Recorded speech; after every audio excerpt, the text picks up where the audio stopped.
the smooth operator. Shawty on repeat, I say sleep later.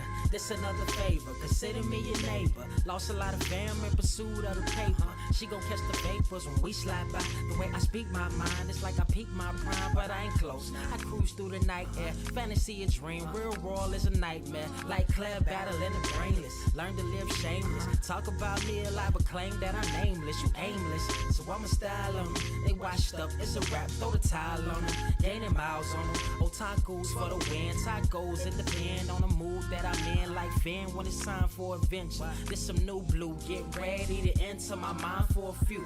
Come and take a ride with the crew. I'ma show you how to recoup days lost when you vibe with the blue. Come vibe with the blue. Yeah. About time to regroup.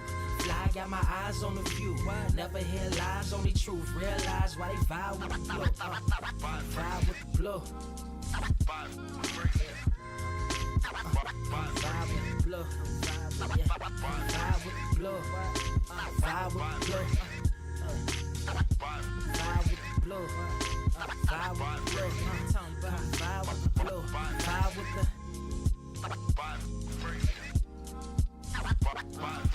vibe with the sky. Wait, you know the rest. I'm blessed. I see you frontin' like you ain't impressed, but I still get requests. I'm playing Zelda on the GameCube. I quit spamming my music. Don't ever try forcing the links. That's a high rule. The wind waker, Mother Nature on my side too, controlling the elements. Go and check my avatar. I'm arrows ahead. Get the point. Moving forward. The battle scars accumulated over time are reminders of what I went through as a mind. The trees broke down for this loose leaf. If life's a game of death, I'm Bruce Lee. Ooh wee. Lose sleep on the regular, trying to get this word out. Then I crash Nebula. Wish I had a very odd parent, maybe two, but it's cool. Everybody pays dues. Now it's time to make moves. Granny didn't raise me to lose. Think I'm in the mood for a cruise. Wanna ride? Come and vibe with the blue. Come vibe with the blue. Come vibe with the blue. Come vibe with the blue. Come vibe with the. Check this out, y'all. I'm back spazzing like the elderly worth of my cousin Beverly. Never swear away from the truth. Just ask Heather, be weather, be tripping, starting to control like our destiny. Always give you the best of me until the death of me. My weaponry is a paintbrush. Hush, don't tell my secret. They get a hold of it. If you leak it, get it. Hold down here. It's cool. Got you covered though, look. But let me get back to that cool-ish, loose-ish. Why they still lying? They don't do this. Bad at board games, whole world clueless. Selling their soul for Roof Chris. Who's this honored fella? Need a slice, extra mozzarella. Crew born like they don't trust fun. Why you dodge to tell her? You don't know, but my eyes are better. Life's a gamble, depending on who holding the cards. You can start living at large or it's bon voyage. Charge it to the game. Me and you ain't the same. I'm thinking bigger pictures. Why you still shrinking the frame? Ever blink in the rain? It helps when your eyes dry. Mob with the bright minds. Think you funny, wise guy? Midnight Marauder with a new tribe. Tired of the fake. Come and vibe with the blue sky. Come vibe with the blue sky. Why do you try? We get them high. Take them high. What I do? Come vibe with the blue. Yeah. Come vibe with the blue. Pass what up? Vibe with the.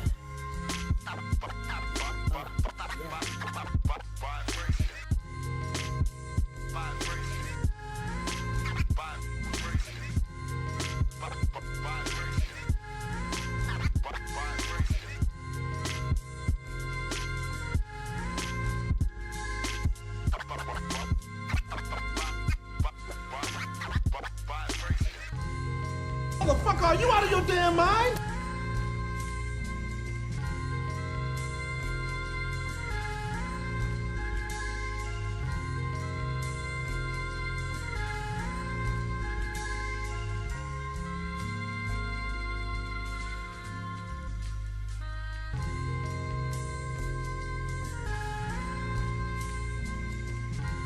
I have seen everything that has ever happened, ever will happen, ever could happen, and yet, what the hell is this? Are you ready? I might take off a couple of heads a night. Somebody give me a guillotine. I just might ride on my enemies. Dog and I fuck on my energy. Nowadays they just talk, but they talk about nothing. Nowadays everybody wanna say something. Goddamn, I'm the man and it feel like it. Give a damn about a hater when I feel like it. Not today, not today, not today, not tomorrow. Get out my way, please. I'm trying to get paid. Not supposed to. What is up, Earth's mightiest subscribers? It's your boy Ernie, Blerd without fear. Got the homies, Robo, and just Chris Cypher, who could not hear the intro. Welcome to episode, was this 22 of the Nerds of Culture podcast? That, 22. I know, right? We're here. Just Chris Cypher, you're back off of a suspension. Thank you. I have my speaking notes now, so I don't get fined again. I want to apologize to everybody I offended. This is my first apology video, so bear with me, okay? You should just open up with, "I'm just here so I won't get fined." I would, but I obviously I already got fined since I'm coming off suspension. So Yeah. that's the equivalent of saying like, damn, that hair is long, bro. My hair is hairing today. Like I'm like, you know what? I even look at the mirror. Usually I'm like, go and do something, and then I'm like, fuck it, I'm just gonna throw the band in. Let's go. Let's do this. I'm like, oh, okay, all right. Like going natural today. You're at that stage where you actually have to think about what you want to do with your hair. Ooh, Right? The awkward hair stage. That's the worst. Man. You know, each stage, I keep thinking I'm in the awkward stage, and then I come to a new stage, and it's like, oh, okay, this is the awkward. Oh, Can I stop getting awkward stages? Can I get to like, oh, this is dope? I promise you will Like, know. we good. when it's the awkward We good. stage. You're gonna wake up and you're like, oh, this is it. There's no doubt about it. I will go. Yeah, you'll know. I have brought the sexy back. Oh shit. I'm waiting for that day. Oh man, Hey, you man. got this. You got this. Hey, I'm here for you. I'm here for you. We gotta be in here for you guys. How's everybody doing? Man, Good. tired is what I am. 6 Real? a.m. 6 a.m. this morning was when I went to bed. Let's be real though. That's like an hour and a half later than usual though. So it's funny because this has nothing to do with what we're going to talk about, but I have been reading more often than I usually do, and for a guy that reads a lot, that is significant. Yeah. So I'll say the Talking previous about like books or like manga and shit. I've been reading manga and comic books. I don't really book anymore, but you know. Nerd. Yeah. Yeah, no. fuck it. If my books don't have pictures, I don't want them. I cleared 50 chapters of Chainsaw Man the other day on the toilet. And the next day, I cleared the remaining 20 chapters I had left of Demon Slayer. And then started a new manga, a relatively recent one, called Green Greens, which is about golf. I know, sounds weird, but it spoke to me though. It spoke to me though. Yeah, I did. Because you like golf, or because what they did with it? What they did with it. The main character. I like the main character a lot because I can relate to the main character in the sense that he's a person who has no special like talent that he is personally aware of when it comes to sports. Like all of his friends are talented in some sport or another except for him. He's a person who just admires other people's ability in sports and how much money they make from it.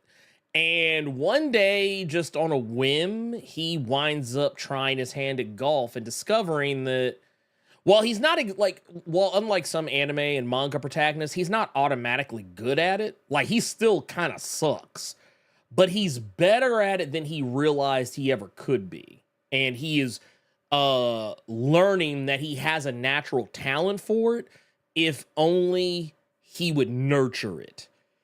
And that's kind of the premise in a nutshell. So Hunter with golf? Kind of, yeah, kind of, yeah. Hear me out. Sports Okay. anime actually slaps.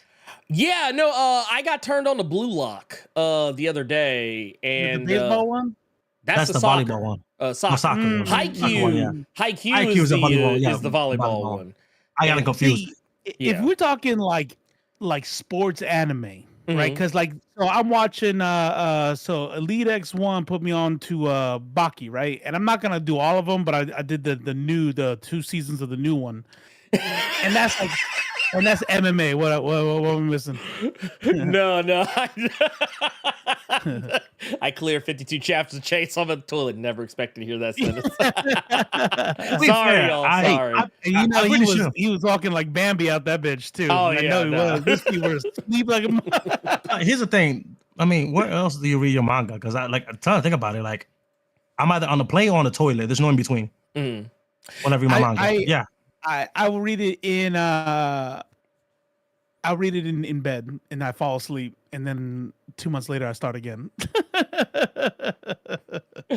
little scrolling through the thing, I'm like.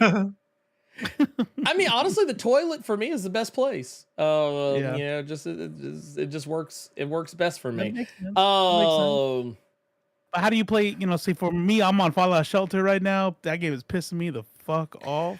Fallout Shelter is that a mobile game? Yeah. It came out when Fallout 76.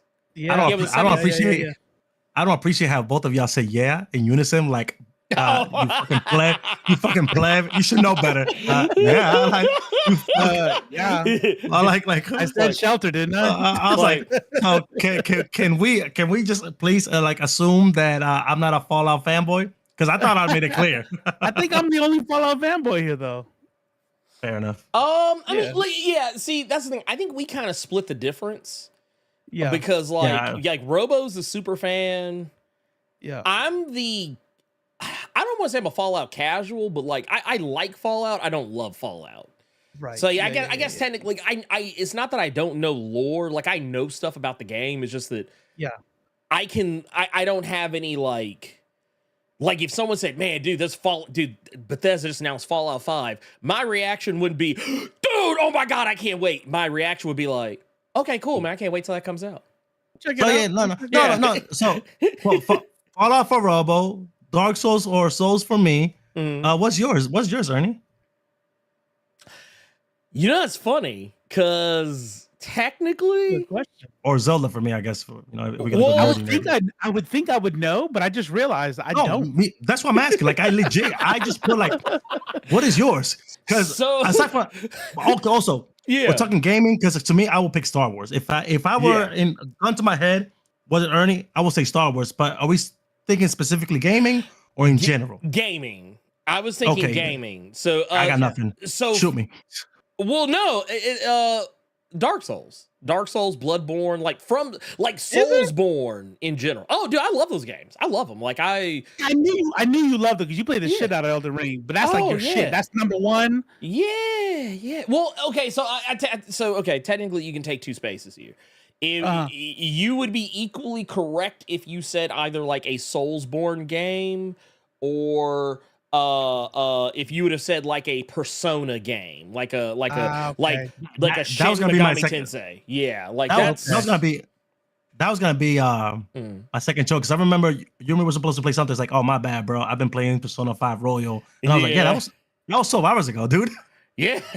that was a few years ago. That's when Royal came out. That was like, no. I was deep off in matter of fact, I just got the ding on my email for Steam. It was like, hey, Persona 3 Reload is on sale right now, baby. You want some of that? Yeah, I know you. I'm the algorithm. Trust me. You want it. It's in your wish list, baby. Go ahead. Go ahead. Say my name. You put some time into Like a Dragon too. Yeah. I mean, you were on that one. Actually, okay. Let me take that back. Let me take back everything I just said.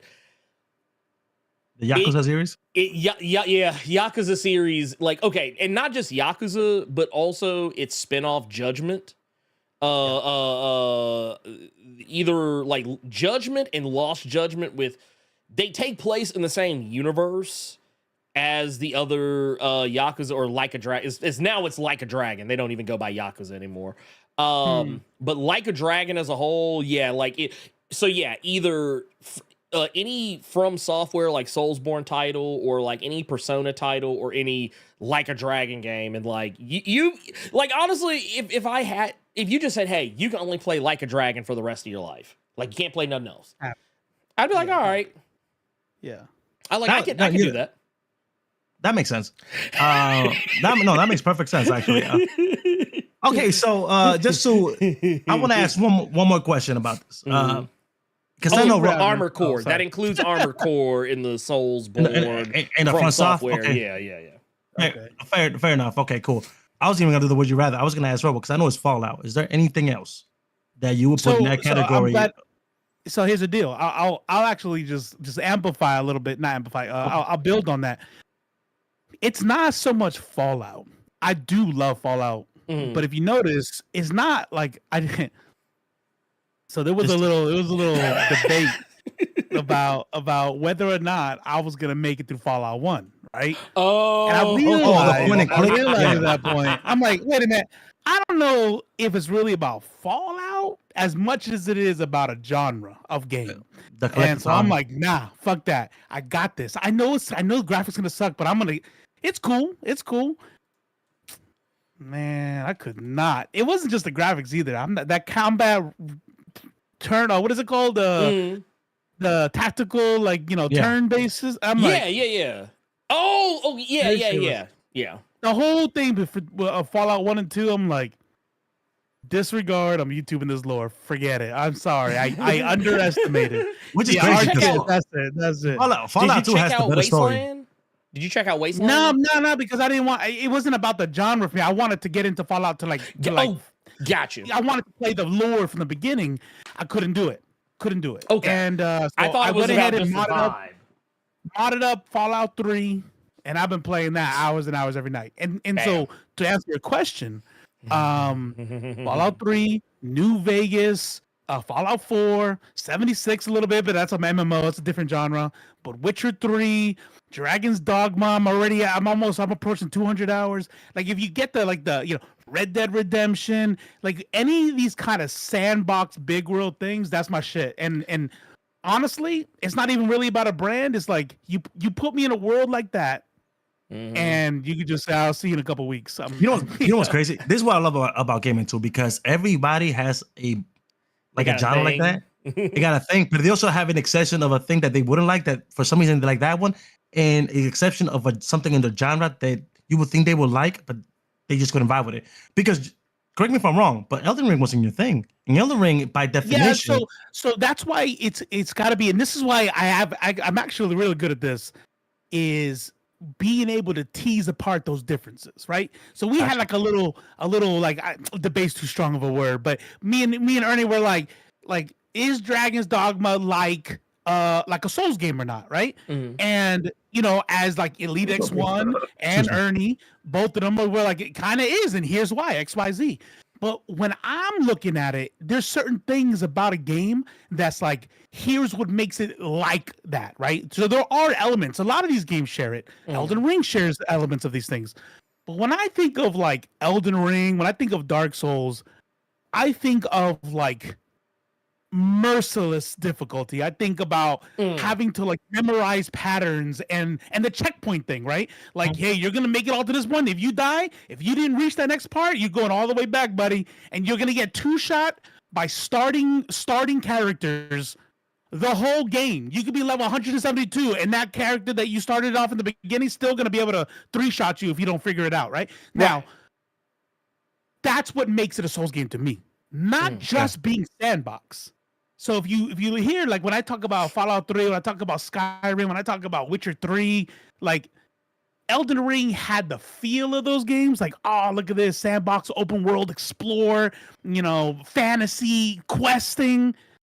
And then you had that fucking some bitch ass dog who's gonna kill me in 2 hits. Nah, fuck that shit.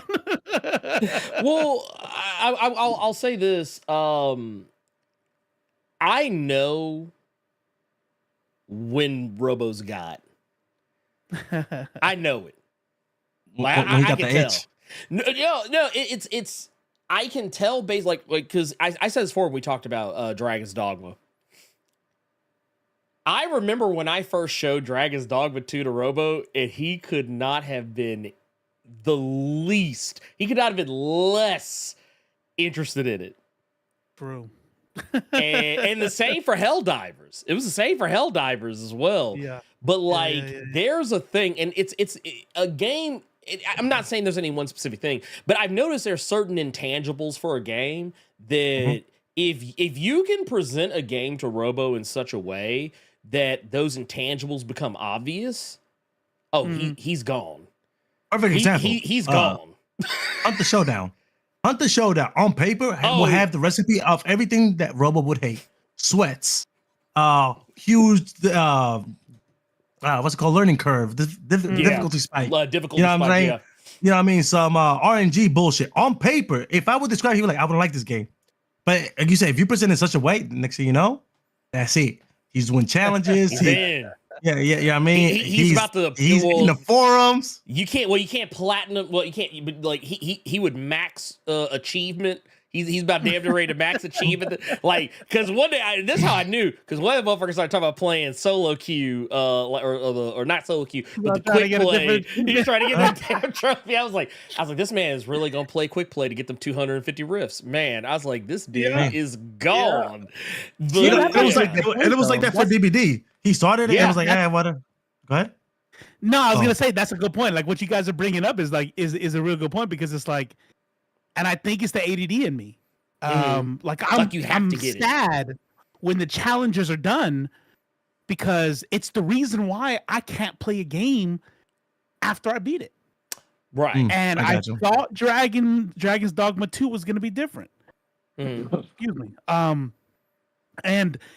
And I'm like, oh, new game plus. I'm pretty much God mode because they don't adjust the difficulty. I'm gonna go through. I'm gonna get the shit I didn't do. But it was just something. The magic was gone. I beat the game, and it's like I even went into the good ending, and I stopped the fog from coming in, and I was like, all right, let me go mod out Fallout 3. You know what I mean? Yeah. So when I have like this little stupid like nitpicky things to chase, then I'm like, it keeps my brain going. Look, educate me real quick, right? Because I feel like I know you guys' gamers card pretty well, right? How come you're not a trophy hunter? Because I know why Ernie's not a trophy hunter, right? Something I know about Blerd is that he goes for a game to get a specific high. For every game that he likes, he's going after a very specific high. Because the way he'll talk about game, and he'll be like, and I'll be like, that game was objectively bad. He's like, yeah, but there's one scene and there's one part that I play 80 hours just to see. That's all Ernie sees, right? But with you, how you describe it, you would think you'll be a completionist. You would think you will be like a trophy hunter. So how come you're not a trophy hunter? In some games I am though. That's what he was talking about with like achievements and shit. Yeah, but but it's not like the end all be all. I'll do it, but if I don't get there, then I have to get it done while I'm interested. Right. I got you. So okay. Again, Dragon's Dogma 2 is like a good example. I'm trying to find every single Seeker's token. I maxed out every single class for myself and my pawn. I'm going through everything, but then I beat the game. Once my interest is down until the next DLC, then now I'm like, I'm not gonna keep playing the game I'm not interested in to get the last 3%. I guess I 93'd it. Yeah. On to the next. That makes perfect sense, because like how you describe you, like I would think like, oh, this dude, all his game must be platinum, like platinum trophy or 100%, and then it's just like, okay, the love is gone. Post nut clarity hit, and I'm gone. Yeah. So it honestly is classic ADHD shit. So. Real quick, I do want to, because we got some super chats I want to get through. I don't want to lose them. We got one here. Black Century King with the $5. He's talking about Hajime no Ippo of golf. So basically, this is, I didn't show it earlier, and I meant to, but this is the show, or not that one, but yeah, there it is. That is the show in question. Or not show. That's not a show. It's a manga. But yeah, it's just cool. Nice art style. But yeah. I have a question for you, Ernie. Yes. About this show. Yeah, go ahead. Shoot. I was going to say something about the baseball shit. Like, I could see, that's right, because I was bringing up Baki. Baki's kind of like MMA. It's not just fighting like Dragon Ball Z. It's like specifically like MMA type shit, right? Mm-hmm. I've seen clips of the baseball one where it's very anime. It's very anime where you're doing some wild shit that you can't do in real life. Do they got that in this? Yes. Where it's like some crazy anime golf shit. Well, not okay. So far where I'm at, they've only done 12 chapters of it so far. It does do that, but like not in the exact same way. At least, like you know what it reminds me of? Did you ever watch Food Wars? No. The cooking one. The cooking. Did you do it, Cypher? Yeah, I saw a couple episodes. So you know what I'm talking about. So basically, they did this thing where so just for clarification's sake, they would do this thing where you know how like when you watch like Jujutsu Kaisen, Dragon Ball Z, Naruto, whatever, someone's doing a technique and they're like, then there's the inner monk. Oh my god, he's using the 6-star 5-point palm of the Kami no Kami dragon technique. Oh, if he hits nobody me with has survived this. Yeah, he's like, no one survived this. Yeah. If he hits me with this, it's over for me. I'm gonna have to go all out. Like they do shit like that, where like in Food Wars, it'll be like, oh my god, I just tasted his food, the flavor, the texture. It's something that these two things they shouldn't come together to form a flavor paradise like this. How can I like how or better yet, the speed lines. They get the speed lines like in especially like in sports anime. It's like what was that? There was a soccer one I used to like, right? Not Blue Lock. It was a one before that, but there was like, no, I need to make it to before it touches the goal. No, the ball's moving so fast. You see the speed line and shit, and you be like thinking like you're having all the star while the ball, you know, and like, no, I gotta do it. And then they have like a whole flashback. So that's the anime shit that you will get on these sports anime. This one is more just in terms of like when they hit the ball, like when they get a good hit, that's when you get that shit. Like okay, that's when you get it. But like I'm sure it'll do more later. Right. Well, like, and they kind of focus more on like just like the way that he kind of sets himself and gets himself ready for his shots, and like there's a point where they make a point to call back to something that Tiger Woods once did, and like kind of exclaiming how his clubs. No, they're talking about how his clubs would be all like the ridges in them would be beaten off. Damn, it sounds terrible now that I've said that out loud. Anyway, I was gonna let it go. I was like, I can't. I was about to be petty, but so I was out of pocket with the cheating on his wife. Well, no, the ridges on his clubs were worn down. Let's say it like that. But basically he. No, I'm not taking that one. So basically he does this thing where like he admires Tiger Woods for being able to do something. And that's kind of supposed to be like the click in your head when you realize this guy's going to end up being good because he does the exact same thing. Only he does it under different circumstances. And the girl's like, "Oh my god, he because there's like the I don't know if you saw like in the shot, but like the girl behind him in the shot I was showing earlier, she's the one who basically kind of gets him into it. But like, there's a point where she's like, "Oh my god, he used the 8-iron. He knocked the ball like 180 feet. The best he should have been able to do is like 145 or 150. Even like the the best players cannot It's a typical anime bullshit. But Yujiro Hanma is a beast. Yes, he is. That's that Baki right there. Yeah. That's that Baki. We also got another super chat here. Maggie Pesky says, with the 49 says, check out this one. The characters. Kugarabashi. This one I actually have on my radar.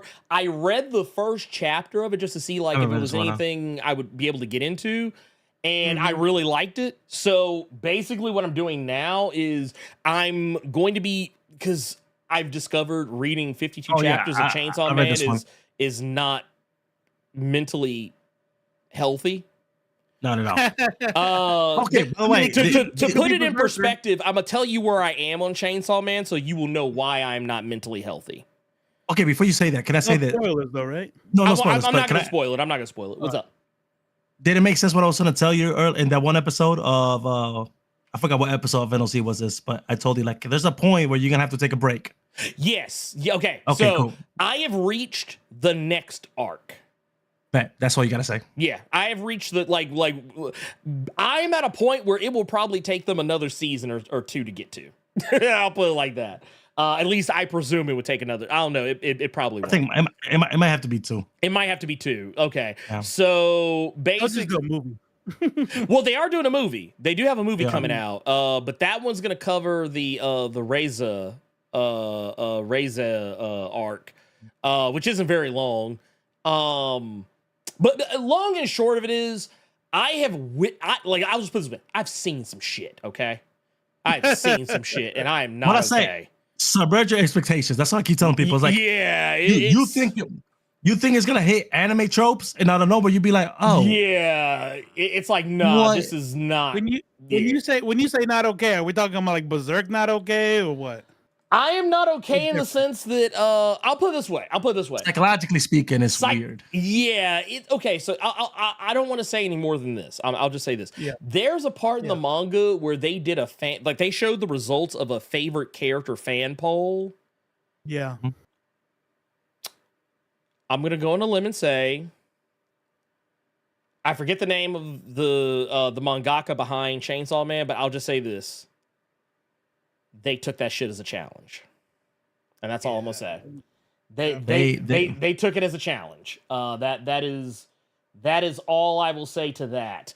Can I ask you a question, Robo? No, yeah. Go ahead. Keep in mind, Berserk is graphically disturbing. This is one of psychological. Yeah. Or I would know emotionally. It's emotional. Yeah. Oh no, when it happened, like I literally on the toilet, I was just like. This is what he was talking about. Emotional damage. No, that was me. I was that guy. I was that guy. Plot twist. Yeah. I was like, oh my. I was like, you know what? Honestly, Cypher, I just gave you your next skit. This is your next skit right here. Mm-hmm. Like you're sitting, you just be sitting there. You can even pretend that for the sake of the skit, you're on the bathroom, you're on the toilet in the bathroom.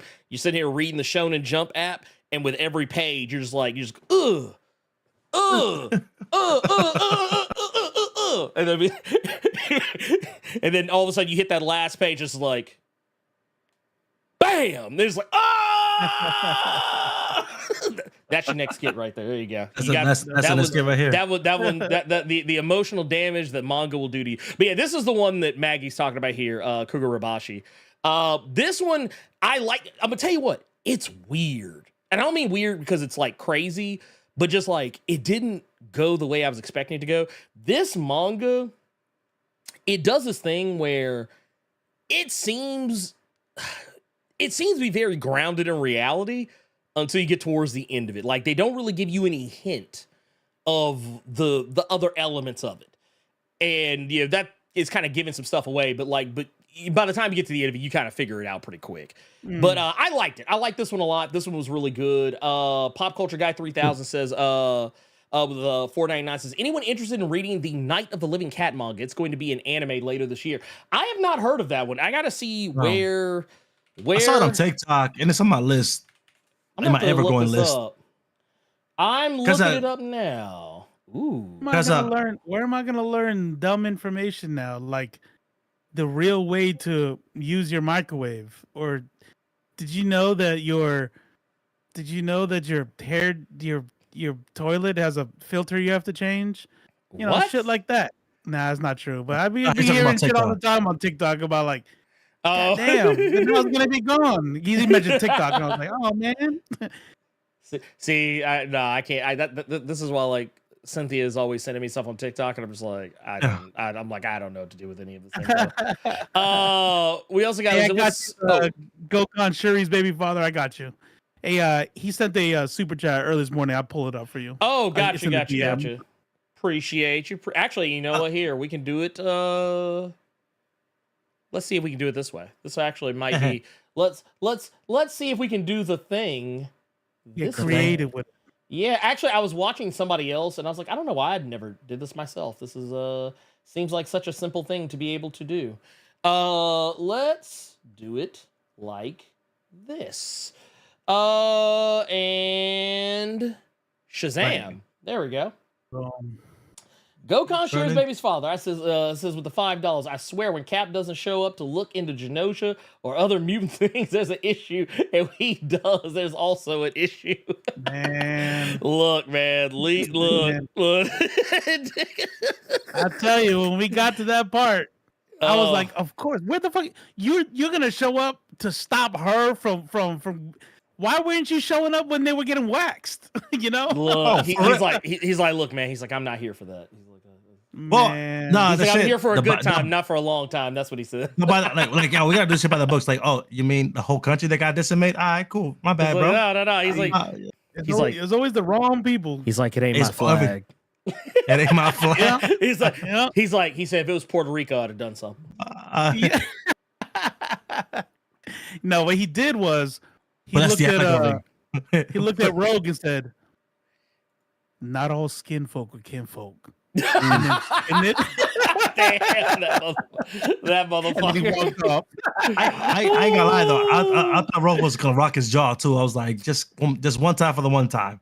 Damn. We got another new money baby with the $4.99. Says, what's good, Blerd Gang? Back another week. Love the show. We appreciate you. We love you too. That's what's up. What's up? No, I was gonna say earlier, Jerome asked me and Robo a question because we were talking about working together. Yes, me and Robo actually met in the service together. That's how we met. And then we never stopped working together. That's right. It was like it was the work shift that never ended. That's it. I like how fast you agree to that one. Like, yeah, man, it's still going. He's like, damn, man. Fuck. I tell you what, yeah, there's a reason why we got along, because both of us couldn't wait to not be in it anymore. I used to go to his ass. I was like, I swear to God, man, I'm not. And he's like, calm down. And then he'll turn around. I was like, this motherfucker. We had one motherfucker that we hate. The fact that we didn't jump this dude is because we cared about our paychecks. Literally. I'm all about like abolition and shit like that, but I'm also like, I don't know. Without prison, I might have fucked that dude up. Yeah, I mean, look. It's like, wait, how much time we looking at? How much time we looking at? Realistically speaking, like imagine the workouts I would have done. Like I would start rationalizing. Like I can get jacked in 12 months of prison. I could do that. This guy. Yeah, I think about that today. Oh, today. You ever do that? I mean, yeah, literally today. On my way home. I literally think, I'm not even kidding. Is that weird? I don't know if they're intrusive thoughts or intrusive daydreams. I'm like, yeah. All I'm gonna say is we'll talk offline. There you go. Nah, online. Look, hey, check this out. He's like, sometimes nah. I'm like, yeah. Nah, say what you gotta say. I'm like, it's not even prison. It's my son, it's my daughter, it's my grandkid, it's my wife. You know what I mean? It's like, but sometimes I tell Marlene, I'm like, the world does not want me to lose everything. Because I'll tell you what, I could get a lot of reading done. They got manga in prison. They got all these mangas you guys talk about. I'm like, shit, I'm starting to get it in. You know what I'm saying? He's like, man, fuck it. I'm going to get the One Piece. He's like, I'm going to get the One Piece. I'm finally going to lose all this weight that I've been trying to lose and shit. You know what I'm saying? I'm going to get jacked, you know? Shit. See, my rap career is going to take off. Come on. Nah, I've watched too much Oz to ever want to go to prison. Bone Factory with the $2 says, revenge is a dish best served with sugar. Hey, I mean, sugar and a long fall off a ledge. Silas says, it's Thursday, April 25th, 1997. Captain America is still trying to find his shield in the mountains. Bruh, that motherfucker shit gone, dude. He had to ask for a new one. He went straight to Wakanda. Was like, hey, yo, so can I get a new one? Yeah, just don't tell nobody. Come on, T'Challa. T'Challa, you done good for it. Hands me shield back. T'Challa, I got it already. I already found it. T'Challa, I'm one of the good ones, bro. I'm one of the good ones. Come on, bro. He's like, man, hey, T'Challa, can I borrow that vibranium detector you had? Right. So I can find my shit. You go borrow Namor's. Right? We got Pop Culture Guy 3000 with the 199 says Instagram's just like TikTok, but badly marketed. Yeah. Yeah. Well, you know what it is. Do you think IG just thrives off of name recognition? Like, and by name recognition, I just mean like the fact that it's been around just long enough that everyone kind of knows what it is, so therefore it doesn't have to do anything to be more marketable. Know what it is? No, know what I think it is. I think there's a community that is straight up IG, and Reels, and when the other one, what is it called? Threads dropped. Mm-hmm. Like it was like they're on that. They were there. And if you're not in that community, you don't really get it. You know what it's like? Snapchat. I do not get Snapchat. Now, people go, oh, because you're too old. I'm like, bitch, I'm on everything. Age is not. I'm sitting here, my feet are falling asleep on the toilet playing games too, you know. Like I'm on IG, I'm on TikTok, I'm on Facebook, Twitter. Facebook's old as fuck. But I like how he whispered Facebook. I'm on Facebook, guys. I am banned from Facebook, so I'm not on I'm on Facebook. I had MySpace, right? No. But you had me like, there. the only social media app, like of the major ones, that I'm like, what is this? It's Snapchat. And let me tell you something. My son is 20 years old. My daughter is 23 years old. And I asked them, right? Because they're going to give me the answer. You know what they both said? I don't know. Snapchat's stupid. I don't get it. It's not about age. It's like, do these features, do they appeal to you? Do you have a group of, it's kind of like, consoles. Like, got you. What's better, Xbox or PS5? Who fucking cares? It's where your friends are at. You know what I mean? Mm-hmm. That's really what it is. That's what it's always about. Or like what influencer you want to follow. Like, yeah, because I know like a lot of influencers on Snap. Like, it was something I was seeing a lot. Like, this is a running gag we have, but like when you get these like the IG models and the Twitter models, you're basically social media e-girls, stuff like that. We always joke about how like you always know which ones are about business because like they don't have like a link tree or not. Like they have a link tree or not. And like I have noticed, you look in those link trees, I always end up seeing a Snapchat for one reason or another. I'm just like, this seems like extra work. Like, especially considering, once again, I'm no longer on Facebook. But I was like, Facebook has a lot of the same, like a lot of the stuff that made Snapchat unique. Most other social media platforms, I feel like, have. Yeah, like they have that disappearing chat now on Instagram. Mm-hmm. You know what I mean? Because like, I don't know, Rosefire, Rosefire, he's a Snapchat was for nudes, and it's like, okay. Yeah. I remember that. That's all I know Snapchat for is like if you're being shady and you want to be able to send shit like that because it's gonna let you know screenshots happen. But I'll be honest, it's like it's way bigger than that. Whole ass brands are out there, like having commercials and shit on there, and I'm just like, I don't know what the fuck that shit is. So from what I've heard, because I've seen that question be asked, and I've seen so many different answers. A lot of people like to say that that the filters of Snapchat for some reason are better than all the other socials, because people always say they always play with the damn filters. Like that's always, and then like you said, brands always gravitate. Not even on Instagram, which on paper is bigger.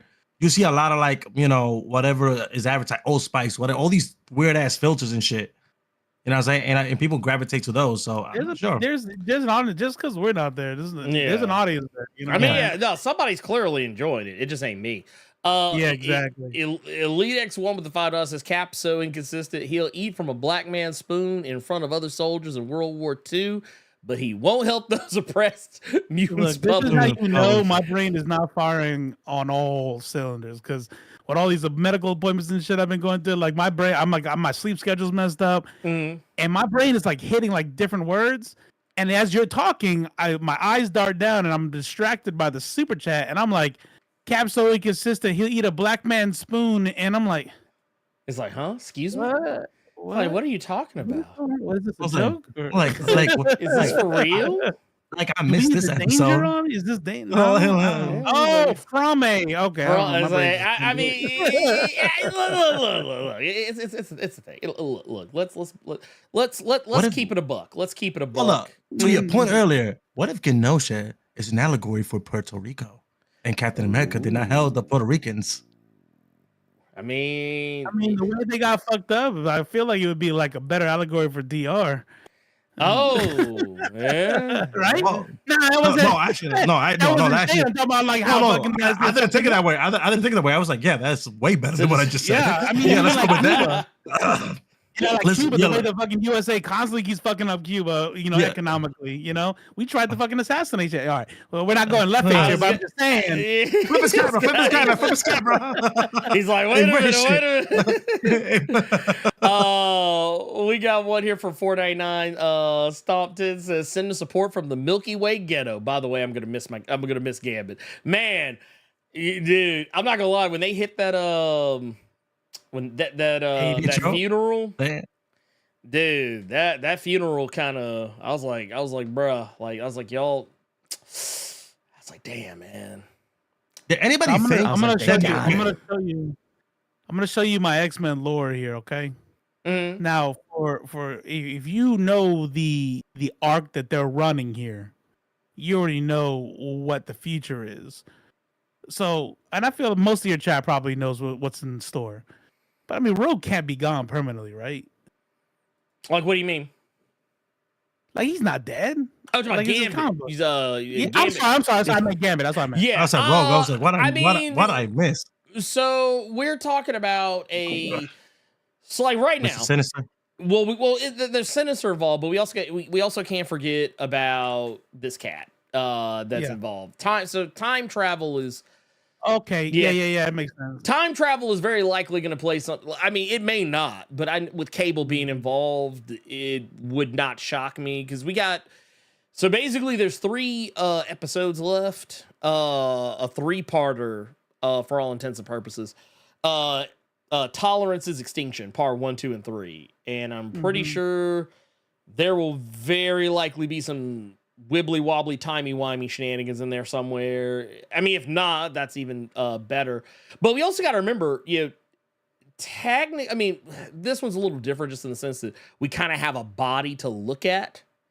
There was a body at the end of the day for Gambit, and of course we know Magneto's still alive because once again we didn't see a body, therefore that's it. He was not dead, and as it turns out, he's very much still alive by the time you get to the end of the episode, or whatever. But I think that at the end of it, I don't think Gambit would stay. I don't think Gambit would stay dead. I don't. That'd be pretty wild though if they did. That'd be kind of like it would. Well, you know what it would do? People would be mad, but it would prove stakes. Yeah. Yeah. True. That's it. Did anybody think in that episode that the most tragic shit? Because I remember seeing like the spoilers and like avoiding it on Twitter. Like, oh, it's so sad, and I'm expecting to see the sad of the episode. When I saw Magneto shit, I was like, oh, this is the sad part they were talking about. Right, and then the rest of the episode happened. I'm like, oh no, never mind. My feelings ain't shit because I thought it was gonna stop it in with Magneto. I was like, damn, fucking Eric is gonna be gone, and then all of a sudden, my boy Gambit just got snuffed out. Some bullshit. Anybody else think it was gonna happen? That was gonna happen? Anybody will safely predict that? I guess that's what I'm asking. No, I honestly didn't expect Gambit to get off at all. But they picked the right character though, because I mean let's be real here. Yeah, we know how the sausage is made by this point. They know what characters have rabid fan bases, and Gambit's one of them. Like, I have, like, it's funny too because like there's this idea that I don't like Gambit. That I've seen from people. Like, people think that I'm a Gambit hater, and it's like, dude, it's the crop top, right? That was the line. That was it. No, it was. Well, no, it was. So it's funny because when I was in school, back in the 90s, middle school and hell, elementary school, high school, I loved the Gambit, still do, but I mean, when I look at Gambit, just as what he is, I kind of look at him the same way some other characters might get looked at. Like when people only focus on the power aspect of a character, it's like, yeah, it's easy to see where someone might not be as useful as you may want to believe they are. But I think Gambit's quite useful, and I know I got into this huge argument with some people on Twitter like a few weeks ago because they got mad at me for disregarding Gambit's status as an Omega level mutant. And didn't he nerf himself? Huh? Didn't he nerf himself? Yeah, and okay, here's the thing. I'm like this. So if you've been, lobotomized so that you could have a better control of your powers, then I was like, you're not Omega level right now. I mean, I was like, but there were some people like, no, he's Omega level. But then like with the Gambit they were talking about, it's an alternate reality Gambit that no one talks about anymore except for like Gambit super fans that are holding on to old glory. It would be like if, for me, I'm trying to think of like what the closest equivalent of it would be. Okay. Here. It would be like if I held on to if I constantly held on to the fact that Icon for Milestone Media chin checked Superman one time and Superman said it was the hardest he's ever been hit. Well, that was then. I'm sure Superman has been hit harder by now. That's right. And I mean, he probably has been hit harder then. Yeah. Because we're talking about a human real life writer wrote that. Right. And it's okay to go, get the fuck out of here. Yeah. It's like, dude, come on, man. It's like, look, I would love to hold on to that old glory and God rest Dwayne McDuffie's soul. But since Dwayne McDuffie wrote that issue of Justice League, it ain't a thing no more, really. And I would be foolish to hold on to that for the rest of my life as if it was something that was still current today. It's not to say that, like, and once again, and this is something I pride myself in, is that you can tell when I love something or someone because I am very quick to criticize it. If I don't criticize it, like at all, like on any level whatsoever, I probably don't love it that much. But hey, you love Bethesda, then? Okay, you are a super fan. You damn. Well, there's a difference. That's the clip. That's the clip. There's a difference between criticism and just pointing out that they can do better. I'm shitting on it. But that whole lobotomy thing, I'll tell you, like, what a silly argument. That's just silly. That's the only one I can think of, because it's like, what if you were a super genius? What if you're in the Mensa Society? What if you cracked code? You solved cold fusion. You're the reason why we have unlimited free energy in the world right now. And then you get into a car accident and you survive, but you're not the same. Right. You can't call him a genius anymore. No. He was a genius. And tragically, he's not anymore. Right. It's like, so sit your ass down with the rest of the dumb motherfuckers. you ain't no genius no more, pimp. It is super what it is. You stupid ass bitch. Or it reminds that meme, like, man, she used to be bad. Like, that's what they said about me. Relatable. Yeah, look, so relatable. Like, I was like, okay, we're getting personal now. I'm just saying. What's the next segment? My Facebook account's a little old, and sometimes I see them pictures and the memories. I'm like, man, fuck you, memories. I don't need to see all this. Yeah, it's like, I know what I used to look like. Bro, ask me something. As a family member or your significant other has in your picture, like, oh my God, look how good we look. And you look at yourself as like, what are you trying to say? Because yeah, his name is my father. His name is Dad. Yeah, I call him Dad. He'd be sending me DMs all the time, like, damn, look at this. You used to be jacked. I'm like, yeah, okay. Yeah, and I like to eat now. He's like, look, I like sandwiches, okay? Leave me the Nobody's fuck alone. making me wake up at 5 a.m. anymore and making me go to the gym. I mean... Yeah, my dad doesn't do that to me. Huh? I understand that on so many levels. So my dad doesn't do that to me, so yeah, I can't relate. I'm sure he would. It's long distance. Yeah. He's out of minutes. Yeah. He's like, I think you look the same to me. I don't know what the fuck you want from me. We got a $5 super chat from LP3. Cap can really go rogues when it's time to register as hero. Hashtag Cap is Cap. Look, man, Cap is out here for himself, man. Don't get it twisted. Look, I refuse. In my head canon is this is alternate universe Cap. He's somebody else. He's not Civil War Cap. I don't want to believe. I can't believe it. I don't want to believe it. I mean, look, I'm just saying. Which Civil War? There's two. Well, the first one. I only really count the first one in terms of Cap because he wasn't even a major factor in the second one.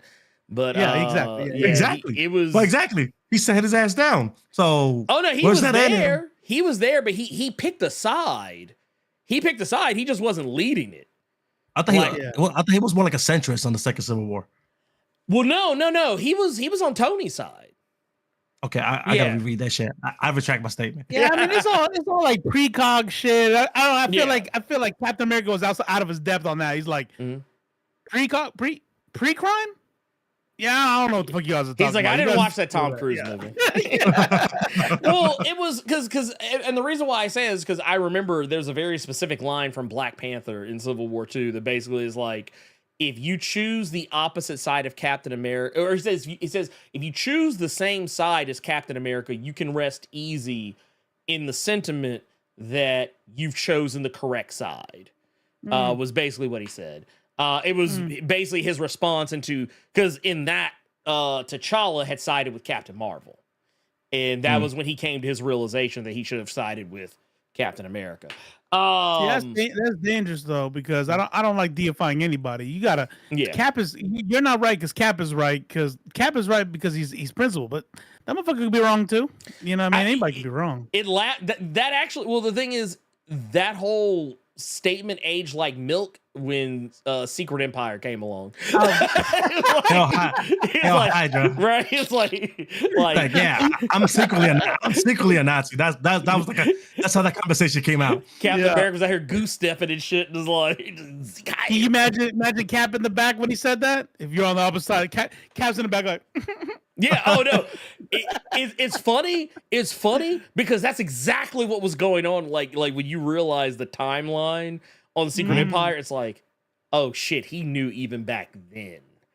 It's damn. Nah, the next day everybody's wondering like, why is Captain America wearing Moon Knight's as costume?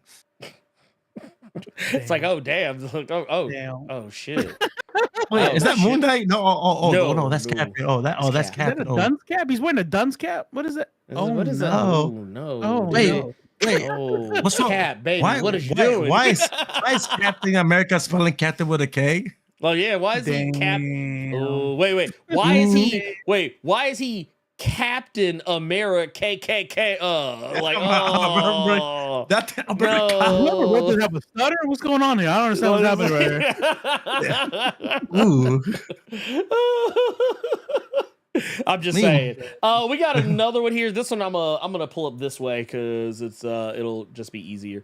We got Pop Culture Guy with the 199 says, speaking of Oz, how many of y'all have read Kaiju Max yet? I haven't read Kaiju Max yet. I'm reading Kaiju number 8.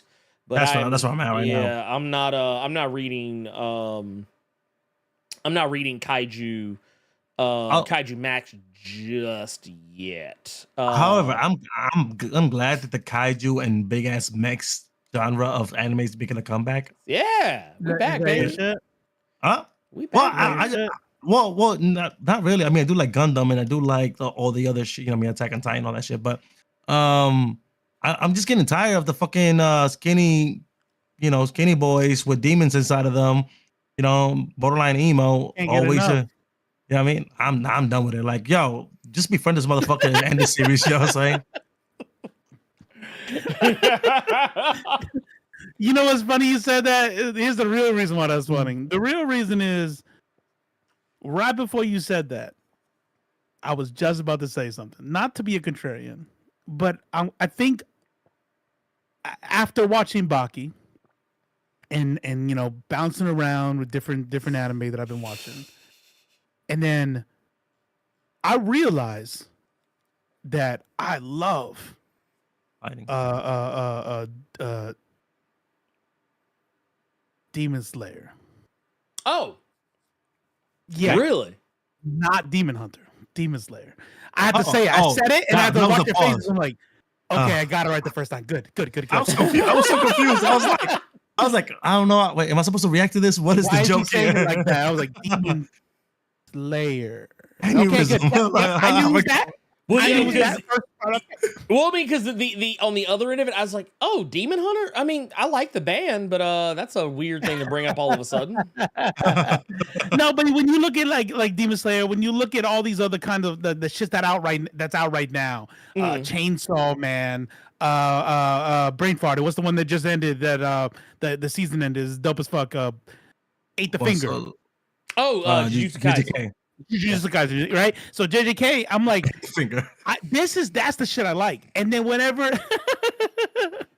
but it's like, but I'm like, look, whenever we veer from like that type of shit, and we want to do other stuff, like I tried to watch Assassin Classroom, was it? Oh, Assassination Classroom. Assassination Classroom. Yeah. Yeah, I was like, okay, that's cool.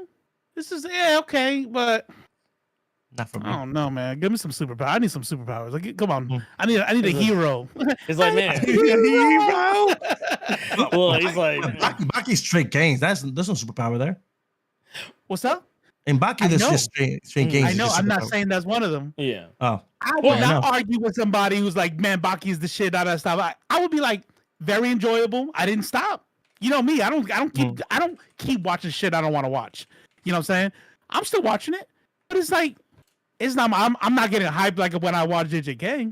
You know what I'm saying? Yeah. yeah, I got you. He needs I don't have to- tears coming up when the Demon Slayer, like when that The one spider chick. wash of rain, second wind, whatever the fuck. You know? water I like- breathing. Yo, if I had the Third time, I will scrub There it every is. episode just so just for Robo to say that part because he's been calling the move something different every time.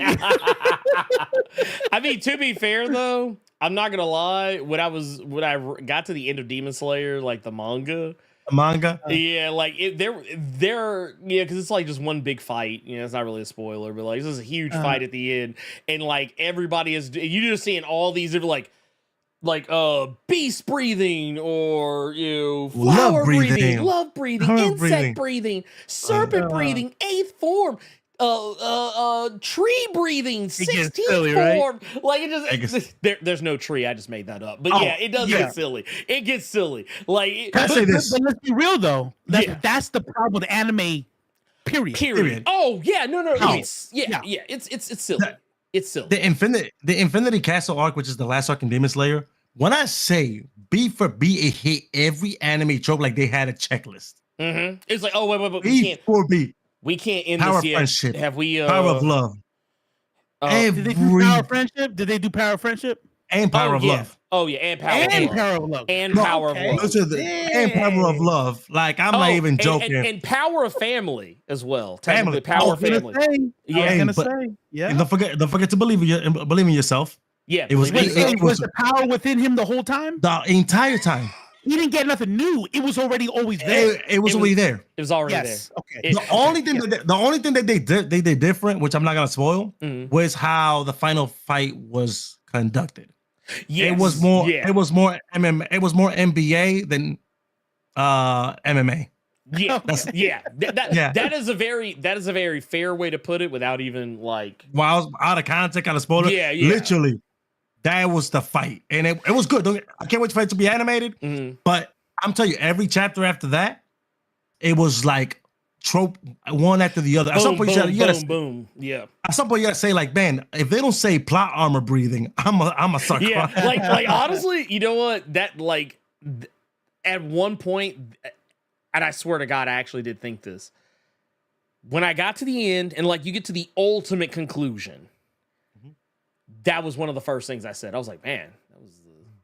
It reminded me of you remember the recent Mortal Kombat live action where they literally had a character whose actual power was plot armor. It was literal plot armor. Like literally, motherfucker had like and like couldn't die. I was like, bro, I was like, stop. I was like, stop. See, but that's the dream though, because how many of us was like, nah, I beat you, like, nah, I'm invincible. Yeah, that was basically what it was. It was I like shot you though. I'm made out of metal. He's like, I can't shoot me. My skin has bullet immunity. Yeah. What? Yeah. Now, here's the thing. Here's the problem, though. Like real talk. What we're joking, but it's real. This is literally the problem. Because what did I just say that I love? Like, what do I need in anime to really be like, this is my shit? Big and the problem is when you sit there and you have these powers, right? And it's like domain. What'd you say? I missed it. I was like, yo, he did really good. He didn't even flinch. Honestly, I thought you just were ignoring him. I thought you just like that was. I was like, that was a good one, bro. I'm not even mad. He's like, because you were like, the one thing I didn't handle, but one thing that I absolutely did, I was like, big titties, and you just plowed through. You're like, nope. And I was like, well played. I was on a roll, but then I said the laughing got harder. I'm like, hold on, I missed it. Now I want to laugh. It was made funnier because you kept going. Honestly, but honestly, real talk, true. Yeah. I mean, it helps. It helps. That's the thing. That's why I hate Judge so much. Is like, okay, they're bad for the world. They're harmful, right? They fuck up masculinity because masculinity is dope, but not how they do it. But then because of Chuds, I'm supposed to not like big titties anymore? Like, no, I'm not. I love titties. Like, but but there's more to women than titties. But like, look, there's a woman attached to the titties. You know yeah, like, there's people, there's human beings attached to these motherfuckers. So like, I can still. But the way that it's like, you like titties? Yeah, you sound like a red pillar. I'm like, oh, you ruined it. You ruined it. You made it. Well, it was kind of like the Stellar Blade discourse. Like, because everyone thought like there's a sector of gaming Twitter who thinks that I hate Stellar Blade, that I'm one of those like, ew, titties. Why can't they have like actual like, okay, first off, that's not me. Yeah. All I said was that it was a poor man's Dark Souls, or like a poor man's Devil May Cry, or poor man's Bayonetta. That was basically what I said about it. I did not at any point say the game was bad. I didn't say at any point that the game was, I didn't even, like, I said it was dumb fun. And it is. And the thing is, I was like, and this is after I played the demo, so this wasn't even like a me shitting on the game. Yeah, like look at this is me like after like playing the full demo and knowing how the game plays. I was like, yeah, this game knows who its audience is. It knows who it's playing to. And I say, while I like from a aesthetics standpoint, I am not the audience they're looking for, but from a gameplay perspective, I am. But the thing I kept telling people is, I said, this game, while it looks cool and that demo is a nice vertical slice of the game, do you get an idea what it's like? But at the end of the day, you know what this game is? This game is not as deep as it wants you to believe it is, and it's not a bad game, but you know what it is? It's a good beta for what they want to do next. This is people thought that I hated the game. You played it, Chris. Yeah. This is what I said. This shit on stream. Yeah, I played the demo. Right. I'm gonna get it. I thought you played the whole game through. So the Blade is not out yet, is it? Did it come out already? I think it comes out tomorrow. Actually, is everybody tripping on the demo? Tomorrow. Well, people are tripping because everybody's playing. People playing with the skin, so it's and all that shit. Okay, but there was that one dude that played the game for 2.5 days so he could unlock everything because your progress in the demo carries over to the main game. Okay. I don't know. So, people were talking about this shit like the shit was out, but what are you gonna say? So I was gonna say, I said this on stream and I said it on X or Twitter, whatever, and got some heat. I say this game is basically Nier Automata for people that can't read. Yeah, basically. Because when I was done with Nier, like when I was done with this, I was like, I really want to play Nier again. That's exactly how it felt. You know what I mean? It looks great. The gameplay is amazing. The TNA was like, all right, cool. Like you see a couple cross shots every once in a while, and I'm like, all right, cool. But legit, what Ernie said about the story. Nier story was actually deep. Nier story made me fucking reconceptualize a lot of shit about what it means to be alive and all that shit, right? This game, I just felt like I kind of want to play because the bosses look cool. The weapons look good. Yeah. I But saw the clip that you put up. The shit it looks dope. It looks dope. But I'm not going to sit here and say, like, I'm not going to walk out of this game like I will annoy you guys. It's like, you guys got to play this game. The fucking story's amazing. I haven't slept right in 3 days, right? I didn't get that from the demo. And I was like, I want to play it, but this is mostly because this is my type of game. I like the ass action, Devil May Cry, Bayonetta type shit. But I'm not going to sit here and be like, bro, it changed my life. Well, see, here's the only reason why they have to say that shit. First of all, they're lying. Yeah, period, right? We know that. Hey, look, you're allowed to like whatever you like, and I'm sure there's somebody out there who's like, "This game is dope. I love this shit." Well, that's cool, right? But there are some things that are just objectively like it's not life changing. There's nothing groundbreaking about this shit. I just kind of going back to what I was saying. I just don't understand why they keep ruining my shit. Because that's right. I like the feminine form, So I'm sitting there, I'm like, damn, look at them. Man, that shit's nice. And all of a sudden, somebody else is like, right? And I'm like, right? Yeah, yeah. Take that, woke bitches. See that? That's how you do it. Like, whoa, what the fuck? What? Like, No, like, what are you talking about? Like, you can't just enjoy it. They imagine in their head that everybody's super angry at the feminine form. Like, no, no, weirdo. You're a fucking weirdo because that's not waifu shit. You know what I'm saying? Go ahead. By the way, because I saw Sir Yuri was like, let Robo cook, and we did not, because he was going on a rant about what he likes about anime and all that shit. And I said big titties and derailed that whole shit. That's it. That's it. Now, he said let me cook, and I said I should be allowed to like big titties. Okay, fair enough. Yeah. Fair enough. I thought it was about the anime stuff. Then like now I feel bad. I was like, oh, I'm sorry, guys. Nah. But So getting back on the tracks, then the problem with anime is when you sit there and you go, is season 1, because they know they need to do this for the me's of anime watchers, and they're like, domain expansion, infinity god, and it's like, oh no, he did the thing where all of the universe stops and every atom is there's no way to beat it. Oh, well, it's season 1, so somebody's gonna beat it. So right. And now, where do you go from there? Every other power is fucking dumb. So that's how it ends, like how you said, where it's like the with Demon Slayer, like 17th form dragon fart breath. And it's like it's like, okay, we just gonna get dumber and dumber because you shot your load in season 1 because Robo is gonna stop watching. It's boring, It's weird. By the way, that whole sentence needs to be clipped. Oh, my lord! I tell you, Dragon Fart Head shot your load because the Robos is gonna stop watching. All that needs to be clip signed. Go ahead. I'm sorry. I'm I was gonna say. Well, yeah.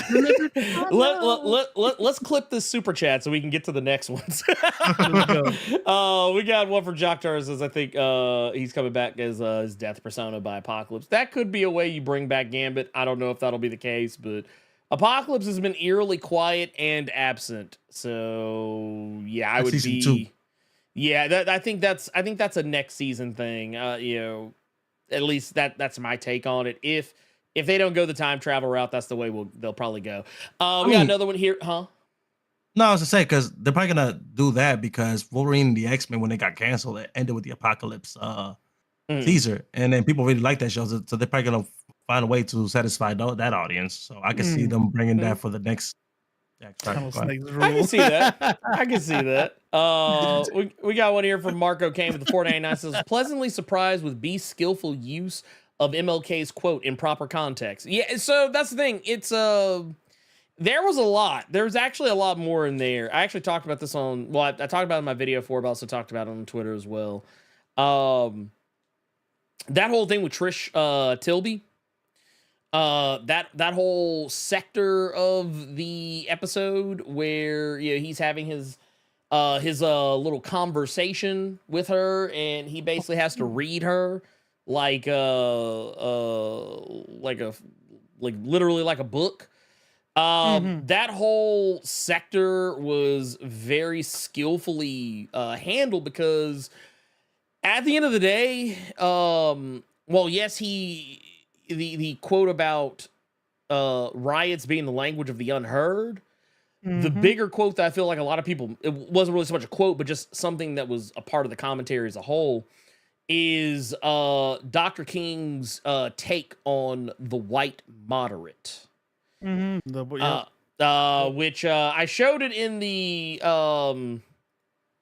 context of the video that I put out. But for those Birmingham jail. Yes. Yeah, this one right here. Bam. This letter right here. I always like to keep this one handy. It's a nice little receipt to have, and it's one of those things too. Like, you know, it's very indicative of a you know, both that quote that Beast used, but also the overall commentary part regarding Trish. These are all things that I like to keep as a friendly reminder to people who love to wheel out, you know, Dr. King as, oh, I wish more of the, you know, black leaders were more like Dr. King, because he was nonviolent and he was just so respectful. And the truth of the matter is because they saw Dr. King as, they see Dr. King as nonviolent and non-confrontational because today they didn't see him that way before, but they see him that way now because their perception of him is that he just didn't do anything, like that he just talked. But the thing is, they never think about the things he said. This quote right here is very damning of the types of people, like, and the type of commentary, like, of what was going on with Trish. How, you know, she was basically trying to say that, oh, well, you know, maybe y'all, you know, should, you know, do this or should do that. And, you know, it just kind of, you know, speaks to this, like, says, you know, the part here where Dr. King says that, you know, a white moderate is the type of person who would, you know, feel that they can set a timetable for another man's freedom and lives by the myth of time, and who constantly advises the Negro to wait until a more convenient season to get what they should have had from Jump Street. Like, that whole sector. It's always the wrong time. It's always the wrong way. Yep. And they're doing it perfect. Check your DMs real quick. Yeah. I wanna remind people all these motherfuckers that are sitting there, not to make this left face, but it's on topic. It is the people that are talking about how people should do things more like MLK. Would have been the same people sharing comic strips like this one right here in the DMs, because they hated him then too. You know what I'm saying? And this shit is from the 60s. Yeah, you know what I'm saying? Oh no, they hated him back then. This is them clowning. This is an anti-MLK from his time. I plan to lead another non-violent march tomorrow with hell and mayhem. You know, just like the summer of BLM. I don't know if y'all know, but there's no cities left in the United States right now, which is crazy. I don't know how we function because Seattle's burned down, New York's burned down, you know, LA, San Diego, everybody. It's all gone. It's fallout. Yeah, it's basically fallout. Yeah. It is really. If you war never changes. War never changes. War never changes. And it's like, you know, and they were doing that shit. This shit is all recycled shit. Portland, especially. Portland is gone. Portland is ground zero. They still got the radiation levels. They still can't go back to Portland. Birmingham, Alabama is a shithole. Well, no, that's not a joke. No, that is like jail. Is it? So. I've never been to Birmingham. He's like, you ain't miss shit. No, well, I mean, it's right here, because MLK, the way people understand today is, it's very much whitewashed and sanitized, and this is kind of why I hate how people have, you know, dumbed down the black civil rights leaders of the past. Is it's always broken down in stark black and white, where it's like, oh, you had MLK on one side, you had Malcolm X on the other. It's like it's a very disingenuous take to have, and that's what I feel like a lot of people like. White people love MLK today because they like it better. They like him because he makes them feel more comfortable because he was quotey fingers non-violent. That is why, and that's kind of it once again kind of speaks back to this scene right here where Beast literally has to read her and be like, yeah, it's not your place to dictate the terms of when we get to of how we get to live. Watching X-Men is actually frustrating now as an adult, especially X-Men 97. Yeah, because it legit be pissed off because like when Magneto, like that was it the second episode when he took the whole UN, then me into the stratosphere. Yeah. I'm like, at least drop that fucker. You know what I'm saying? Like you're justified. And then I realized I'm like, oh, well, it's funny you say that. It's funny you say because I mean, that's another thing that kind of came up. This you're talking about Rogue. Rogue was. She went rogue. Yeah, she went rogue. Yeah. She went, but the thing is, she didn't do anything that nobody else like, and even to a point where even Wolverine kind of says as much. She didn't do anything that we didn't all want to do. That nobody else didn't already want to do. Like, but am I alone? Look, let's be real. I want y'all to be honest. When she let that motherfucker go, did anybody go? Oh, and I thought. Someone was gonna fly down. I thought she was gonna fly down and like make him shit his pants. And then they had that sound where he hit the ground. Oh, you heard the screaming and the hollering. I was like, okay, so shit. Did we say because I said because I didn't think they would do it in the cartoon, and I didn't think she would do it. I didn't. That's what I meant. I'm still in like 1990s X-Men mode. She dropped them. She's just trying to scare him. She's gonna fly down and catch him. No, she let that motherfucker hit the ground. It's weird. It's because it was for the first part. Not this. I thought she would do it, and I think this would have been the perfect character to do something like that. I would have been like that if it would have been like Storm, right? I feel like I was out of character and shit like this, but I kind of took myself out the 90s. At least I thought I did the 90s too after. Not the second episode. Which episode was it? It was right before the whole Master Mold blowing up Genosha, right? I was like, we're not playing regular X-Men. This is not the 90s, you know what I mean? Where they wouldn't say the word kill. They were like, or even they would hint at like this, the civil unrest between mutants but it was never as like blatant. And when they were talking about like, us regular people, like when that dude, the motherfucker that shot Storm, when he was saying this, like the same shit that white people say. Yeah, they were saying the same shit that the white rich motherfuckers say. Oh, we have it hard too. You don't hear us complain. All this shit, and I'm like, oh, okay, we're not playing. This is a big boy show. So her dropping it out, I cheered. I was like, I was shocked. I was like, oh, okay, cool. But still, I was like, man, I'm good. Kill them all. Yeah, Alita is one. That's exactly right. And you know what's funny? He goes, the reason why they did that, got away with this, because the dude wasn't human. And I'm not gonna lie, this is exactly how my emotions went. Rogue drops him. I'm like, oh yeah, she's gonna catch him. Schwack, people scream like, oh my god, whoa, this show is fucking crazy. And then you find out he's Prime Sentinel. I'm like, and I immediately went, okay, that's why they did it. Okay, yeah, because they were literally came back like this, Well, it's funny because for me at least, I thought it was funny because a lot of people were cooking Nightcrawler shit because they were like, Nightcrawler was trying to like call her out for dropping it, but they were like, dude, you were right there. You could have teleported down and caught him. Why did you stop him? And I'm like, you were there. Shut up. Well, no. Let me stay in my moral high ground. Look, I'm gonna put everybody on blast. Cause how many times in this show have we seen Morph, who was the first motherfucker to be like, how dare you? Is this who we are now? And like, I was like, okay, first off, Morph, don't sit here and act like look, hold on, wait. I want to point out something.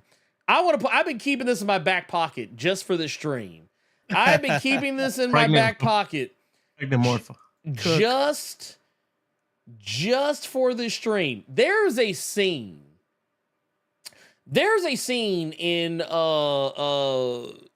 first episode the first episode alone Mm-hmm. of X-Men 97.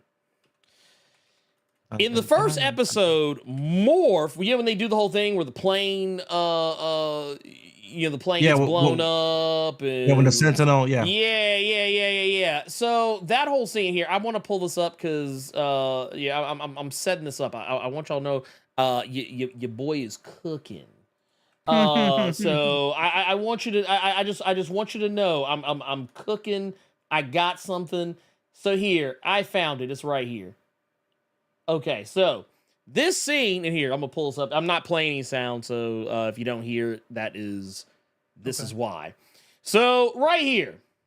I love this scene, by the way. Oh, it's fantastic. So like right here. Just watch. Y'all see that? Nice.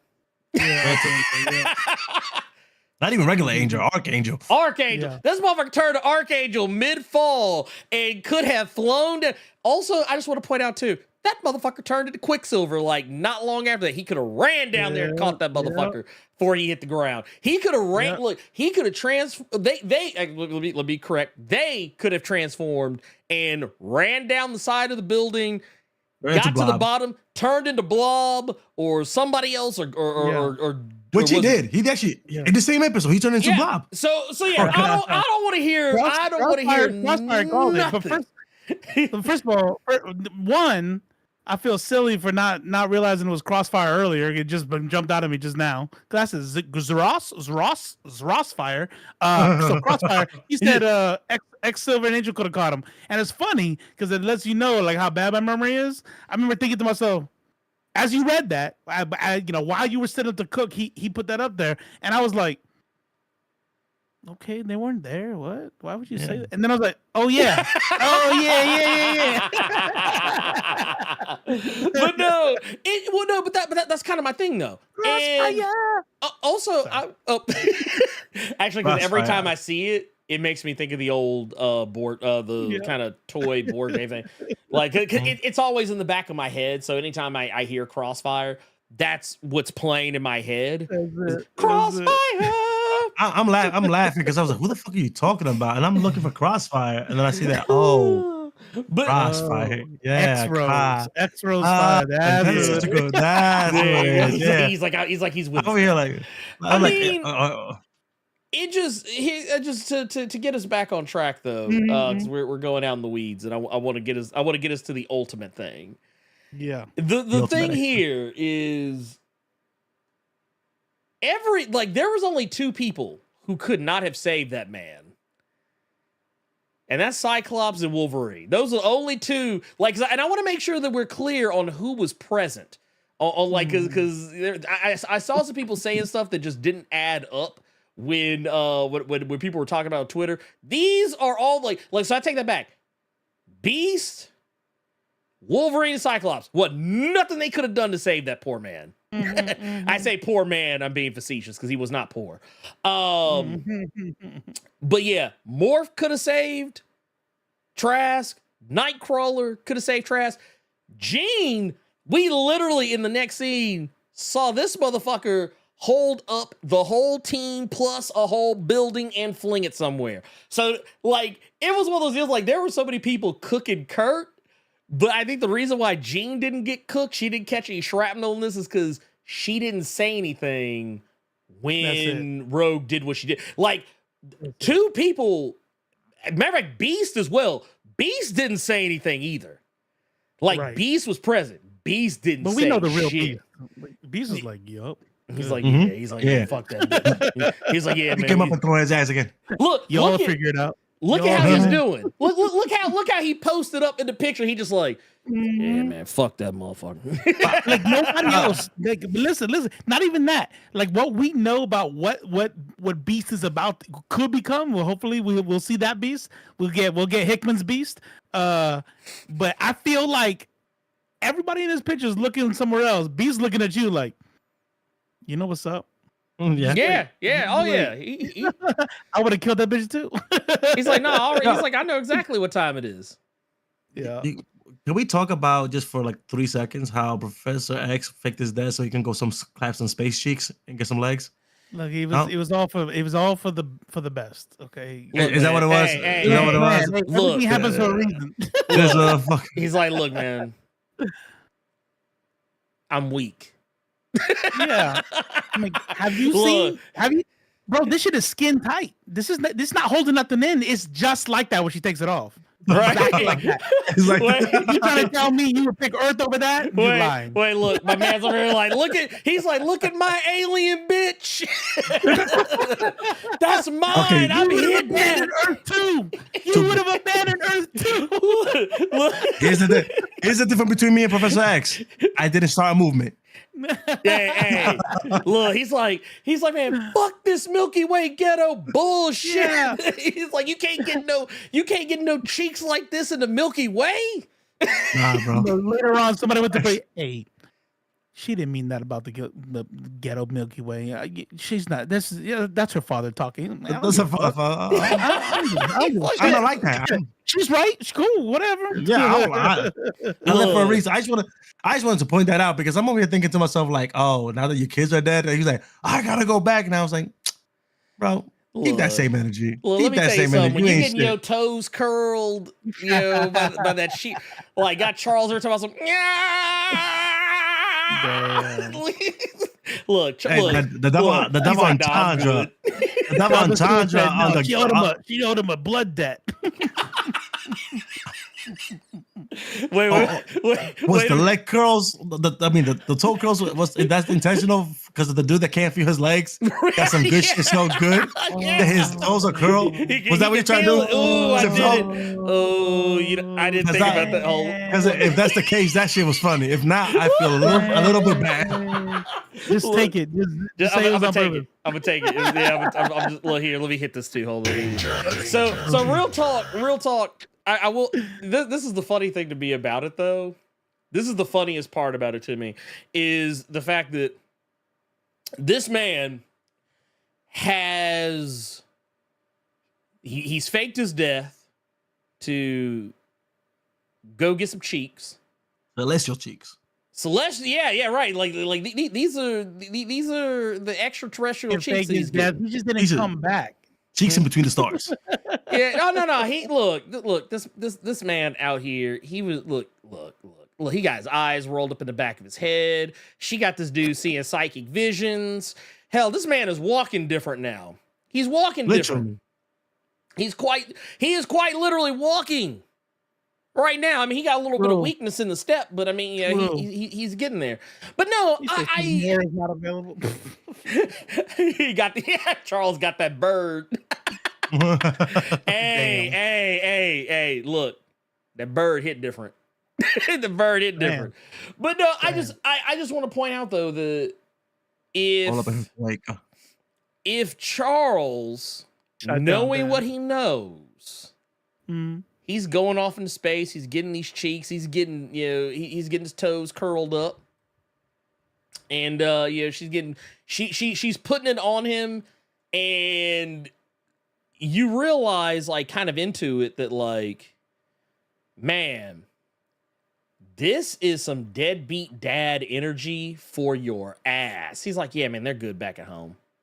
Said for your ass. Yep. Yeah, that is some that is some dead like this is literally like I'm not gonna lie, man. I felt the type of way about just this part alone because of big, just based on the fact I was like, damn, man, it's like, damn, that man ain't shit. This dude Papa was a Rolling Stone. He said, all right, man, y'all good. He said, I'm going to get some cigarettes. And he said, fuck them kids. It's not my kids anyway. That's what Tupac It's not my kids. Up in the sheet. What about your team? Team? Fuck out of here. Like, what team? Adults. Every single one of them are adults. I'm supposed to stop this? Can I be happy? Can I win? Can I do something for me? Just for me. I spent my whole life with these kids. Have you seen her? Oh, wait a minute. I forgot about this part. He said, Paris said, don't worry. Bish was straight down Deathbird. Yeah. I forgot about that. Yeah, he was getting the see Bishop was getting the bird cheeks too. Hey.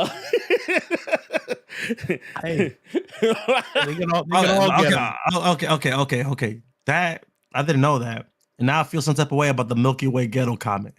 I feel some type of way. I want to say right now, just straight up and down, if you loved the commentary in that Milky Way ghetto line, let me tell you something.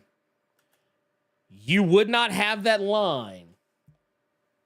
I'm telling you right now, you would not have that line in comics, period, ever, a day in your life, if not for one person. And I think if I remember correctly, Robo, you've interviewed her. I think Stephanie Williams. Yeah. Writer Stephanie Williams. She's responsible for that because she put that into the discourse. She's cool. She put that into the discourse. So y'all need to go right now and kiss her ring, because she is the reason why that line very likely got into that show. Because she was the motherfucker who she was saying that shit on Twitter long before we even knew what X-Men 97 was gonna look like. So I just want to put that out there. So yeah, go kiss her ring right quick, please and thank you. Yeah, we'll do. Hold on. I don't want to miss this. It's not a super chat, but it's my super chat. Banksy Main, that Birdussy hit different. Wow. Can I make the? Wait a minute. If I say the cloaca joke one more time, am I gonna get banned again? Like, which one? Which one? If I say the cloaca joke again, am I gonna get banned or no?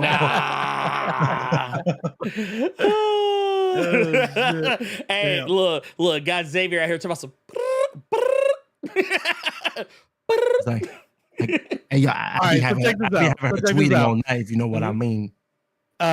This last episode hit, right? It didn't leave you in your feels, but it gave you know what? It gave us emotions that we needed, right? Because sometimes, hold on. Last episode gave you emotions that you needed, and this one gave you emotions that you wanted, right? And so we're like, yeah, get that shit, throw that shield, drop that motherfucker, right? And these are all great takes. But let's talk about shitty takes. Oh, yes, sir. Let's go. Let's talk about shitty takes. Because let me tell you something. Man. I was talking to my son today in the truck, and he was talking about how people will complain about like shit on because he loves MMA, he loves UFC. And they'll sit there and be like, oh, you'll call him a casual. And it's funny hearing him because he's a gamer, but he's not like a nerd like me. Like, you know, he doesn't get into like, he doesn't really care for anime anymore, but he used to like anime anyways. Yeah. But he loves UFC, right? And he goes, man, that's crazy. Like you can't even say shit without them calling you a casual and all this stuff. I'm like, wow, that's crazy, because all fandoms do that shit. And and I said, listen, I want you to do me a favor. And he even said, yeah, that shit happens. It's like sometimes they'll say some shit and then they'll tell on themselves because the shit they're trying to call you out for is telling themselves that they don't even watch the thing. You know what I mean? Like they don't even like follow the UFC, or they don't follow WWE, or they don't follow soccer. They're just looking for reasons to talk shit. And I feel like in comic book land, I swear that happens a ton. Oh man. On so many levels. Look, Paris Yule, that's what's up. Thank you so much for gifted 5 Blerd Without Fear memberships. Guess what we eating this weekend, guys? This motherfucker. Also, shout out to Not in This Castle. They hit us with the $4.99 hype super chat sticker. Man, look at that. That is a dope ass name. I like it. That is that's what's up. I like the retro Mario. I feel he's not a casual, if you know what I mean. I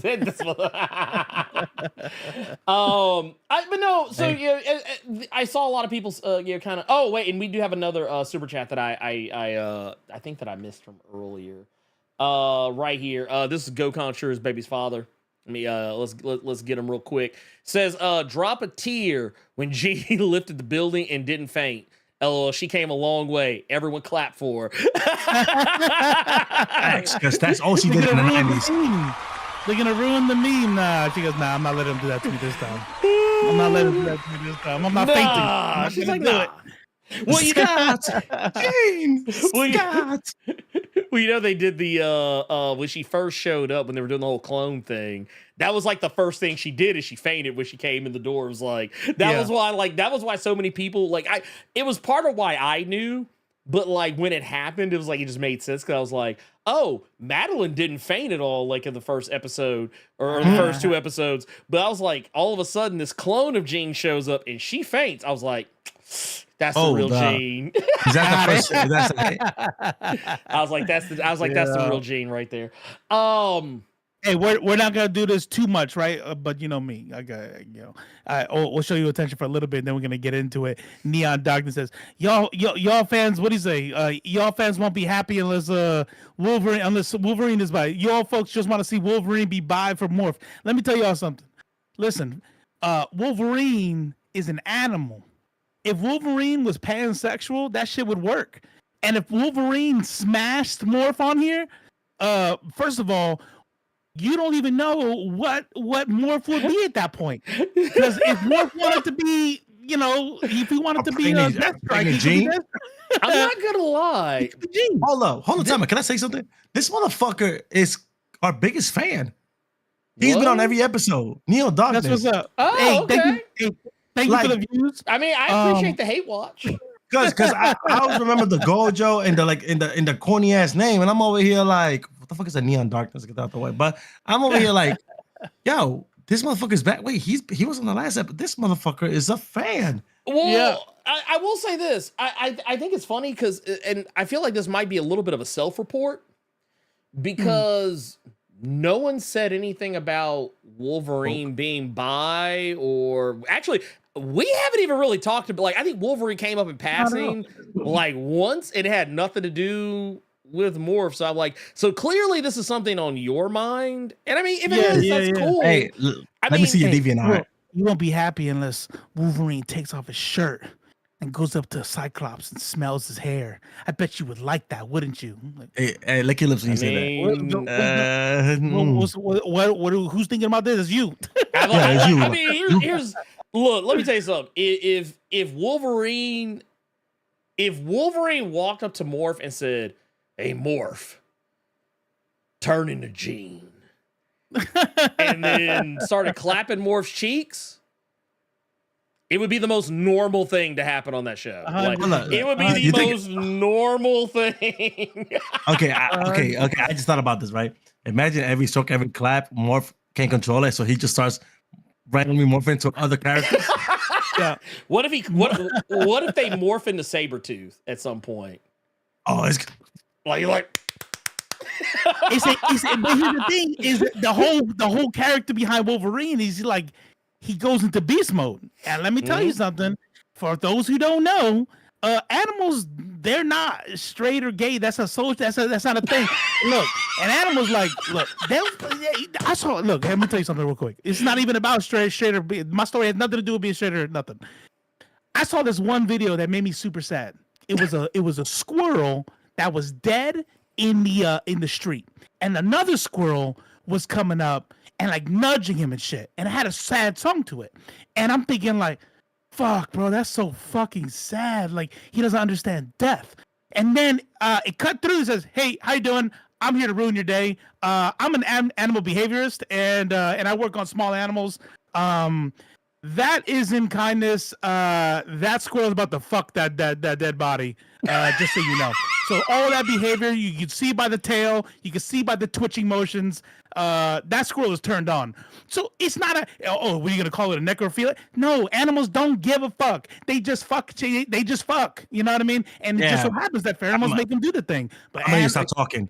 Because motherfuckers gonna start using the lizard brain excuse. See, that's why I do the shit that I do. My lizard brain, right? My lizard brain. If Wolverine decided to smash whatever he smashed, and in the middle of the clap, he turned the Sabretooth, and he was in full mode, he'd be like, "Whatever, I'll deal with this post nut. Let's go." Well, I mean, I think at that point, I think at that point, it'll be acceptable for Wolverine to donkey punch Morph / Sabretooth. Wait a minute. Wait. Berserker Barrage. Berserker Barrage. What does this mean? All right. I'm the best at what I do. He got his attention. Let's go to bad takes. He got his attention. We're good. now. He's good. Wait. That wasn't a bad take? Okay, cool. I'm just making sure we're on the same page. That was a great take. That was a great take. I thought we were on topic. Clearly, I'm problematic. So. I mean, so here's the thing. I don't think it's any secret. This show is doing great. When this show initially was, not when it was announced, but when like more news started coming out about it closer to, you can actually pinpoint it about roughly up until like February of this year, everybody was making content surrounding the show, like saying everything from, oh, it's gonna be woke. It's gonna be woke. Because they made morph non-binary. They made a shapeshifter who can literally be any gender person that they choose is non-binary. This is so terrible. Basically, this will be the character that could, like, rock that label and nobody could really say anything about. You're right, bro. You know what's funny about this representation? Let me tell y'all something. If they understood, if they could read, they would actually probably be more on board with this. And let me tell y'all something. I'm not super smart on this shit, but I try to be. I like to be aware. And one thing that I've heard from non-binary people is it's actually kind of a harmful trope for MBs to always have to present non-binary people as robots or amorphous kind of like beings. You know what I mean? And it's not to say that they can't relate or whatever. It's just like, that's the only way you're ever going to present us. You know what I mean? Right. And really, they're kind of doing it here. Like, we can't just make a character who's just a character and then call him non-binary. We got to say the guy, the individual born as a blob and could be anything, that's non-binary. And I'm sure when MB saw that shit, they're like, okay, we'll take it. You know what I mean? But they don't understand that shit, so they're gonna just get mad at it, Well, I mean, even this like right here, Marvel reveals a gender-bending masculine redesign. Dude, first off, this is my favorite one. There is okay, so oh man, I have so many feelings. I love it. This shit makes me happy. Oh yeah, I'm like, you know what it did? You know what it did for me? I don't want to give this person too much credit because I've kind of thumbed through their videos, not watching, but just like looking at what they present. It reminds me of a certain YouTube channel where every time they talk about black women, they always put Samuel L. Jackson in drag on their thumbnails because that's not racist at all. We know exactly what that shit is. Exactly. Yeah. Olay did a whole video on it. We don't have to get into video. Here, but if you don't know who Illuminati is, go check it out. And there is it's racist, it's sexist, it's trans misogynoir. And the fact that they always got to bring up black women and masculinity together every single fucking time. That's just not an accident. That's just not an accident, because let me tell you something. Not only do I love this because it shows you don't read comics, period, right? That's why I love it. Like, oh, good. Now everybody knows you're a fucking idiot because this is the same look that she had in the fucking 90s. You dumb fuck, right? I'm in the 90s. That was her outfit. That was in the 80s as well. Yeah. Oh, even in 2000. Yeah. Marvel Skycom 3. That was her hairstyle. Well, and not only that, but like there's nothing masculine. No, there's nothing masculine in it. You know what they want to say is masculine? You got that She-Hulk up? Look, wait. Yeah. Look, I'm gonna tell you right now. Like really? Like is come on now. Damn. Like seriously? It's fine as hell. I mean, put that She-Hulk up. Oh yeah. Here, let me have it ready. Not to worry about it. But there's a She-Hulk thing, and what was She-Hulk? She-Hulk was a lawyer. And she was sitting there on the cover with a business suit on, Nobody ever said that was masculine. You know why? Well, no, they're not going to. They're not because going you're not. That's not masculine. If she were black, that'd be masculine. Oh, look, here we go. Mm-hmm. There's a suit. It's a suit, right? Well, I'll take you one step further. I'll take you like if we want to go down the Shulky, the Shulky train. I mean, let's just be real. Let's keep it a buck. I remember seeing so many different like images of She-Hulk pop up over the years where I think across the Dan Slott across the Dan Slott run well into well back into like the oh my god, John Byrne and so on and so forth. People have this thing where they cannot accept a woman not looking traditionally feminine. And it's very telling. It kind of reminds me of what happened on Twitter the other day with Andrew Tate. How Andrew Tate basically kind of did a little bit of a self-report on himself. He did a little bit of a self-report when he I'm not this what I'm about to show is not in regards to that, but just like how he was talking about, if you're a man, like if you're under 40 and you don't have at least 3 kids or you don't have at least 5 kids, then you're gay. It's like, well, dude, you just described your dad. I was like, your dad is well over 40 and only had 3 children. I looked it up. He's like, if you only had sex with women for pleasure, then you're gay. Andrew Tate has a brother and he has a sister. And his sister doesn't really like to have anything to do with either him or his brother. That is what I know about the Tate family tree. This is what happens when you become a social media influencer. You put your whole fucking life on blast, is that it's easy to go look and get receipts. I was like, dude, you are literally one of 3 children. That means by your own metric, your dad is gay as fuck. Not that there's anything wrong with that, but still, it's just like if you're going to sit here with the whole chest and use that as a metric, then you've reported on yourself. This is kind of the same thing where these people are saying, "Oh, look at her, she's masculine now."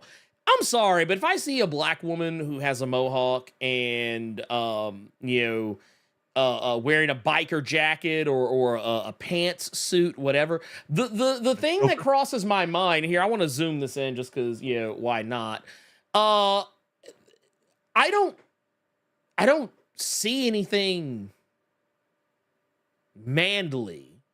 Not at all. Like, I mean, that's a whole ass woman's suit. I mean, yeah, no, 100%. No, I mean, her shape is also.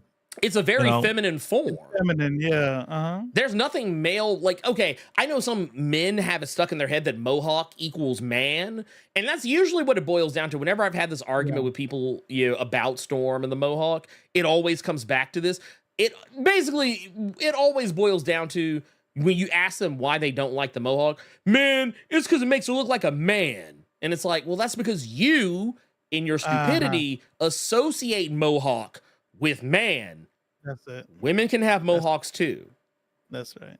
Like, just women can be bald. Like, hell, dude, I'm not gonna lie. We were at a fucking soccer game the other day. One of the other parents whose kid was playing, I think it was probably something to do with like, it was one of those you kind of tell it wasn't like a personal choice, but like, to be bald. But I was like, dude, she was rocking it. Like she was owning it. And I was like, I think stuff like that's fucking awesome. Like there's nothing wrong with a woman shaving the sides of her head or her entire head. I was like, a mohawk is a very viable style for any person. Not everybody can pull it off. Line anyway. Yeah. Not everybody can pull it off, but it's not a strictly male haircut. Yeah. You know what I'm saying? By the way, my people are out here. This is what's up. Zalism says, when I see Storm looking like that in that outfit, I see me telling her I lick feet. Hey, man, bruh, look.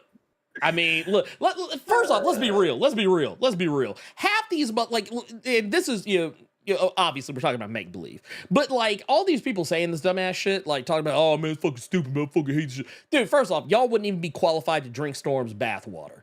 Y'all would not even be qualified.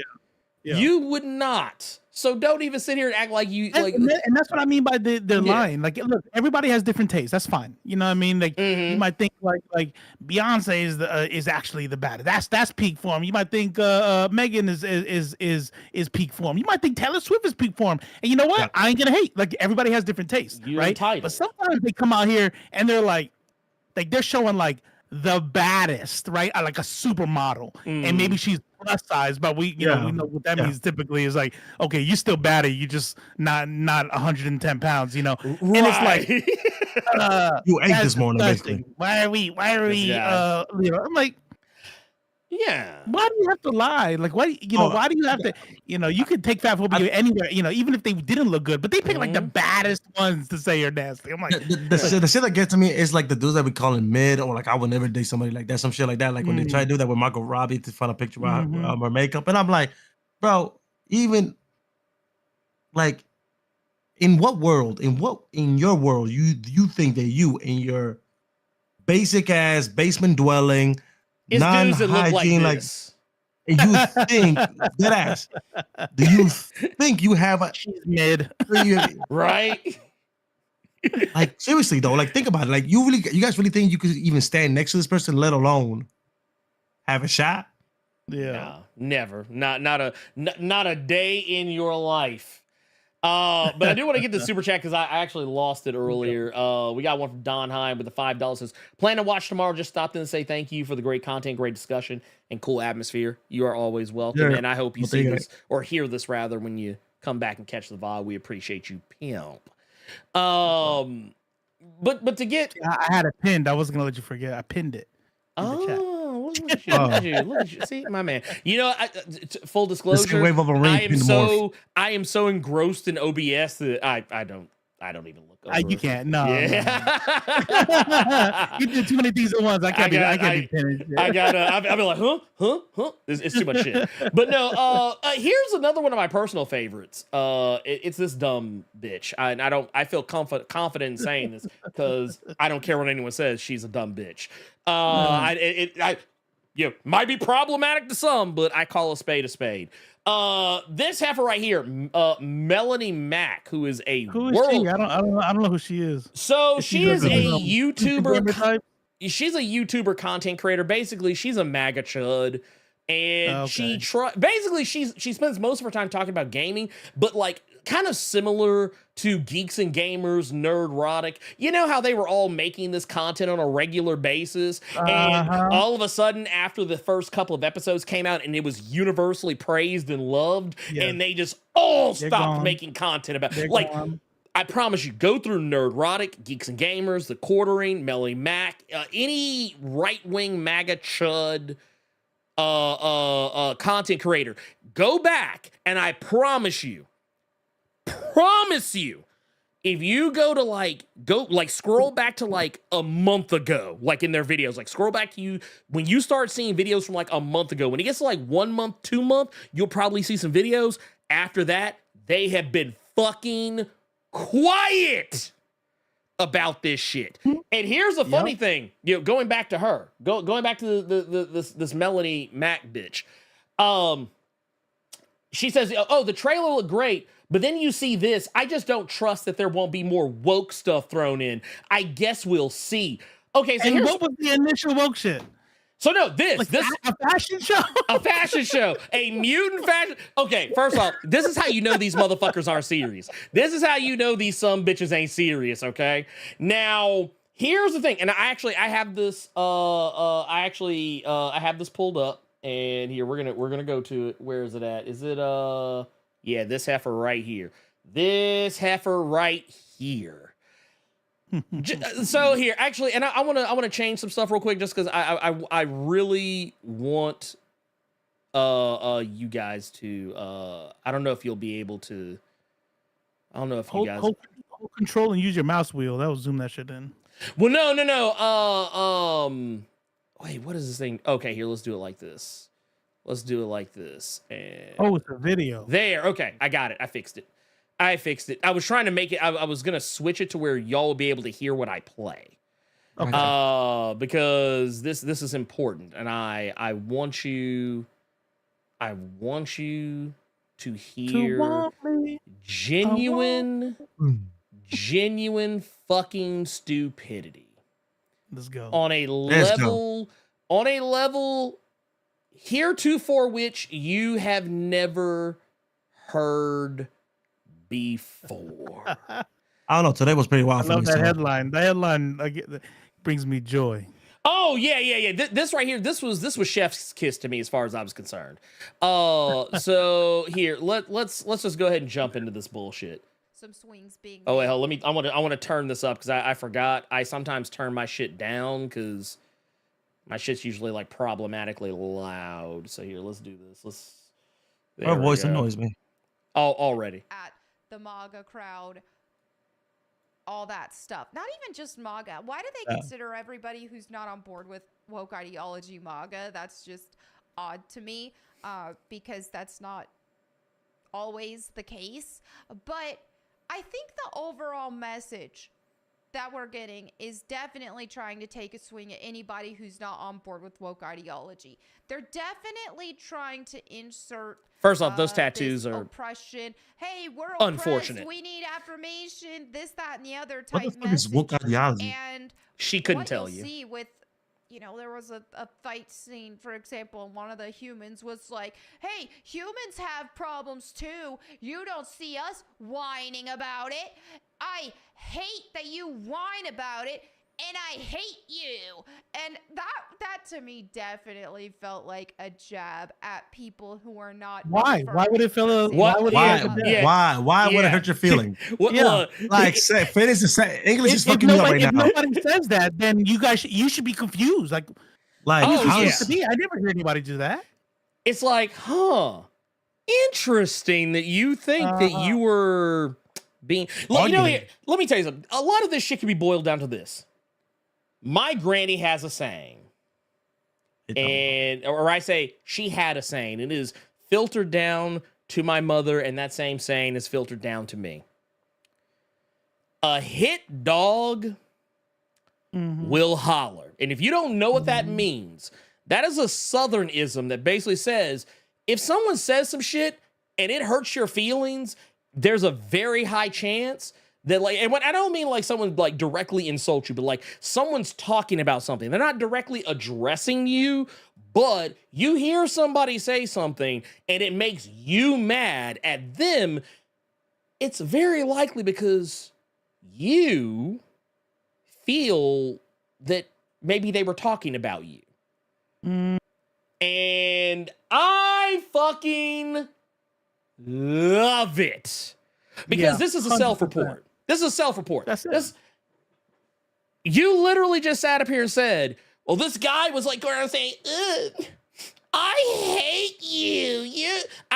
Humans have it bad. Basically what you're saying is you just said you identified with this guy. You basically said you identified with this guy. Why would that make you like I don't this even guy was a parody of you. Right. They do that shit all the time where you're like, you know what? I'm tired of fucking Nazis. Bro. I'm sick of them. And then all of a sudden, what? Are you kidding me? I'm like, wait, time out. Why do they have to punch the Nazis? Yeah, why are you mad? Oh, I just said punch Nazis. I don't understand. Like, I don't understand why you're upset right now. That's weird. And Wolfenstein 2, The New Order, that game got a lot of discourse because it got called woke. And that game is literally about killing Nazis. Yeah, exactly. Literally, that whole point of BJ Blazkowicz, his whole mission is to mow down Nazis. Yeah, Paris. And they call what? Go ahead. Sorry. No, I'm saying they call that game woke as fuck.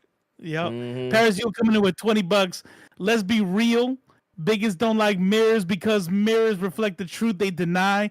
Love stopping through. It reminds me of the discussions we had on the late watch. See y'all Saturday. It's draft day. That's what's up. All right, thank you for them 20s. We appreciate you. This is exactly correct. Put the clip back up because what's funny about it is you see how they have to like change it. See how they have to flip it up. Now with the director. The director argues X-Men 97 chose to adapt the trial of Magneto in order to take a swing at the manga crowd. Period. That's black and white. There's no there's no tone. He didn't throw up air quotes. He just says the MAGA crowd. Okay, so if you're not the MAGA crowd, then you're good, then, right? Right. So why do you have to change it? Why do you have to say anybody who disagrees with me? Maybe we just mean the MAGA crowd. Maybe we just mean the people, because I mean, there's all different kinds of arguments. You could walk and chew gum too. The fact of the matter is that people called it earlier. People called it earlier in the chat. Mm-hmm. This is a grift. Oh, and let 100%. me tell you all something. When I look at idiots like this, you can look at the Comics Gate dudes, the EVS, Geeks and Gamers, the kind of people that will straight up say this shit is dumb, and we like to call people out. Wow, this proves that I just did it with Mohawk Storm. This show didn't even read comics. Sometimes they'll tell you, I didn't even play the game. Oh, and they don't care. You know who's the real fucking dumbasses? We could talk shit about grifters all day, but the people they're grifting. They're idiots. Who are you? You're throwing money at EVS for the 70-second version, the 70-second cover of a comic he's gonna release 2 years from now? Like it's like you're dumb. You're just fucking dumb. Like they are sitting there telling you the shit they need. Hey, MAGA crowd, that is too specific. I need everyone to be mad. So some of my audience might not even be voting. Might not. So how do I make this about everybody? Okay, I'll just change it up. Oh no, I got something even better for you, man. Check this out. I want to show you the comments. Here, let's zoom these bad boys in. Here, let's zoom out just a little bit. There we go. Yeah, about right there. So right here. 12 days ago. This didn't age well. This video aged badly. After the recent episode, this dumbass video aged like milk. Wait a minute. Without a doubt, Morph is the one and only friend who has the power to lift Wolvie out of his slump. It's an undeniable fact that everyone needs a friend like that in their life. Every X-Men creator would hate this lady so much. This aged like milk. Do you have any idea what you're talking about? I actually thought this was a clickbait title where you say it's not good, it's great. To think when Stan Lee created the X-Men, he made them mutants because he was tired of thinking of reasons for how his characters got their powers. Why do they have their powers? They're all mutants. Done. Like, it's stuff like this. Like, it's... someone right here. This show is actually better than the 90s one, and I grew up with that show. She struggled harder than I did to get through her own video. That's the one. That's the winner right there. Yeah, like right here. The name is Gambit, mon ami. Remember it. This opinion is in the minority at this point. The internet is enthralled with this show. This is, wait, right here. On episode 7 and still going strong. Let's have a review on the show now. Don't be scared. Let's see. I ain't watching that. Yeah, right. What is it? Video is already not aging well. like that is the most common reply through all of this. Like I said, this whole thing, it is aged like terrible milk. Like straight up milk. Like not milk. It aged like milk. That's what it's aging like. But before powder milk looking ass. Right? Like, but before we do, there's a super chat from Back Further that I don't want to lose because it's literally about to go away. I don't want it to get away from us. What DC women should get a mohawk to fuck with the Stormhawk haters? Harley Quinn, Pamela Isley, Starfire, Kate Kane, Barbara Gordon. You know what? I think if Kate Kane or Poison Ivy did it, I would be totally into it because redheads. Starfire will piss them off though. Oh no, Starfire would be over. It would be over. Because you saw what happened with the show. You know how they imagine Starfire in their head. That's their Jean Grey. Yeah, that's DC's Jean Grey. What if Wonder Woman got a mohawk all of a sudden? Do you know how much it would do? I'd eat that shit up. Cypher, what do you love it. And then I'll support Gal Gadot being the thing because then she has to shave her head. Do it and do a different accent. I don't know why. That's Impossible. You have to give it an she can't do it. She can't do it. It's like everybody in the movie had different accents, like a different accent. She's the only one that had. Like, it was like, hey, the same one. Like that's all we could get out of her. We got yeah. Oh no, Tube's the one over 31 months, man. Love to see it. Dude, you said it just right. Let's see. Wait, what was the Blerd? Oh, I just got it. I wanted to make sure we didn't. I wanted to make sure we didn't miss it from earlier. I saw it. Hey, if we ever miss a super chat, just do another super chat. We'll make sure we get to it. That's motherfucker right. well, no, I want to go. He's right though. He's this motherfucker. Anyway, I want to get just a little bit longer, because there's something else that I think comes up here, and I want to make sure. Like, let's be real. This whole video is cooked. But I find it funny, and you know, this is the thing I do as a YouTuber. As a YouTuber, I look at other YouTubers. And well, let's see. Do I have Geeks and Gamers? Yeah, I have Geek. This is the motherfucker that does that shit. Geeks and Gamers. Now I want to point out something. Geeks and Gamers, you know, I can't hold a candle to Geeks and Gamers in terms of subscribers. This motherfucker has 377,000 subscribers. But here's one thing I will hold a candle to, and it's when I look at a motherfucker's metrics. Okay, so look at this shit. Okay, you have 377K subscribers. I should not be seeing videos from you that are in this range. You should be hitting harder than this. You should be like this right here, this 130K, this should be like your lowest. This should be bare fucking minimum for you. But like, I look through it and I'm like, man, dude, these videos ain't hitting it for you like they should, man. These videos ain't quite knocking it down for you, pimpin'. Hey. Yeah, that's because they haven't come out with a Captain Marvel movie. Oh yeah, no, he This dude ate off. This dude literally made over 150 videos about Captain Marvel. Yeah. The first movie alone. College. Oh yeah, dude. Like, see this shit. This is the shit I'm talking about. Later right here.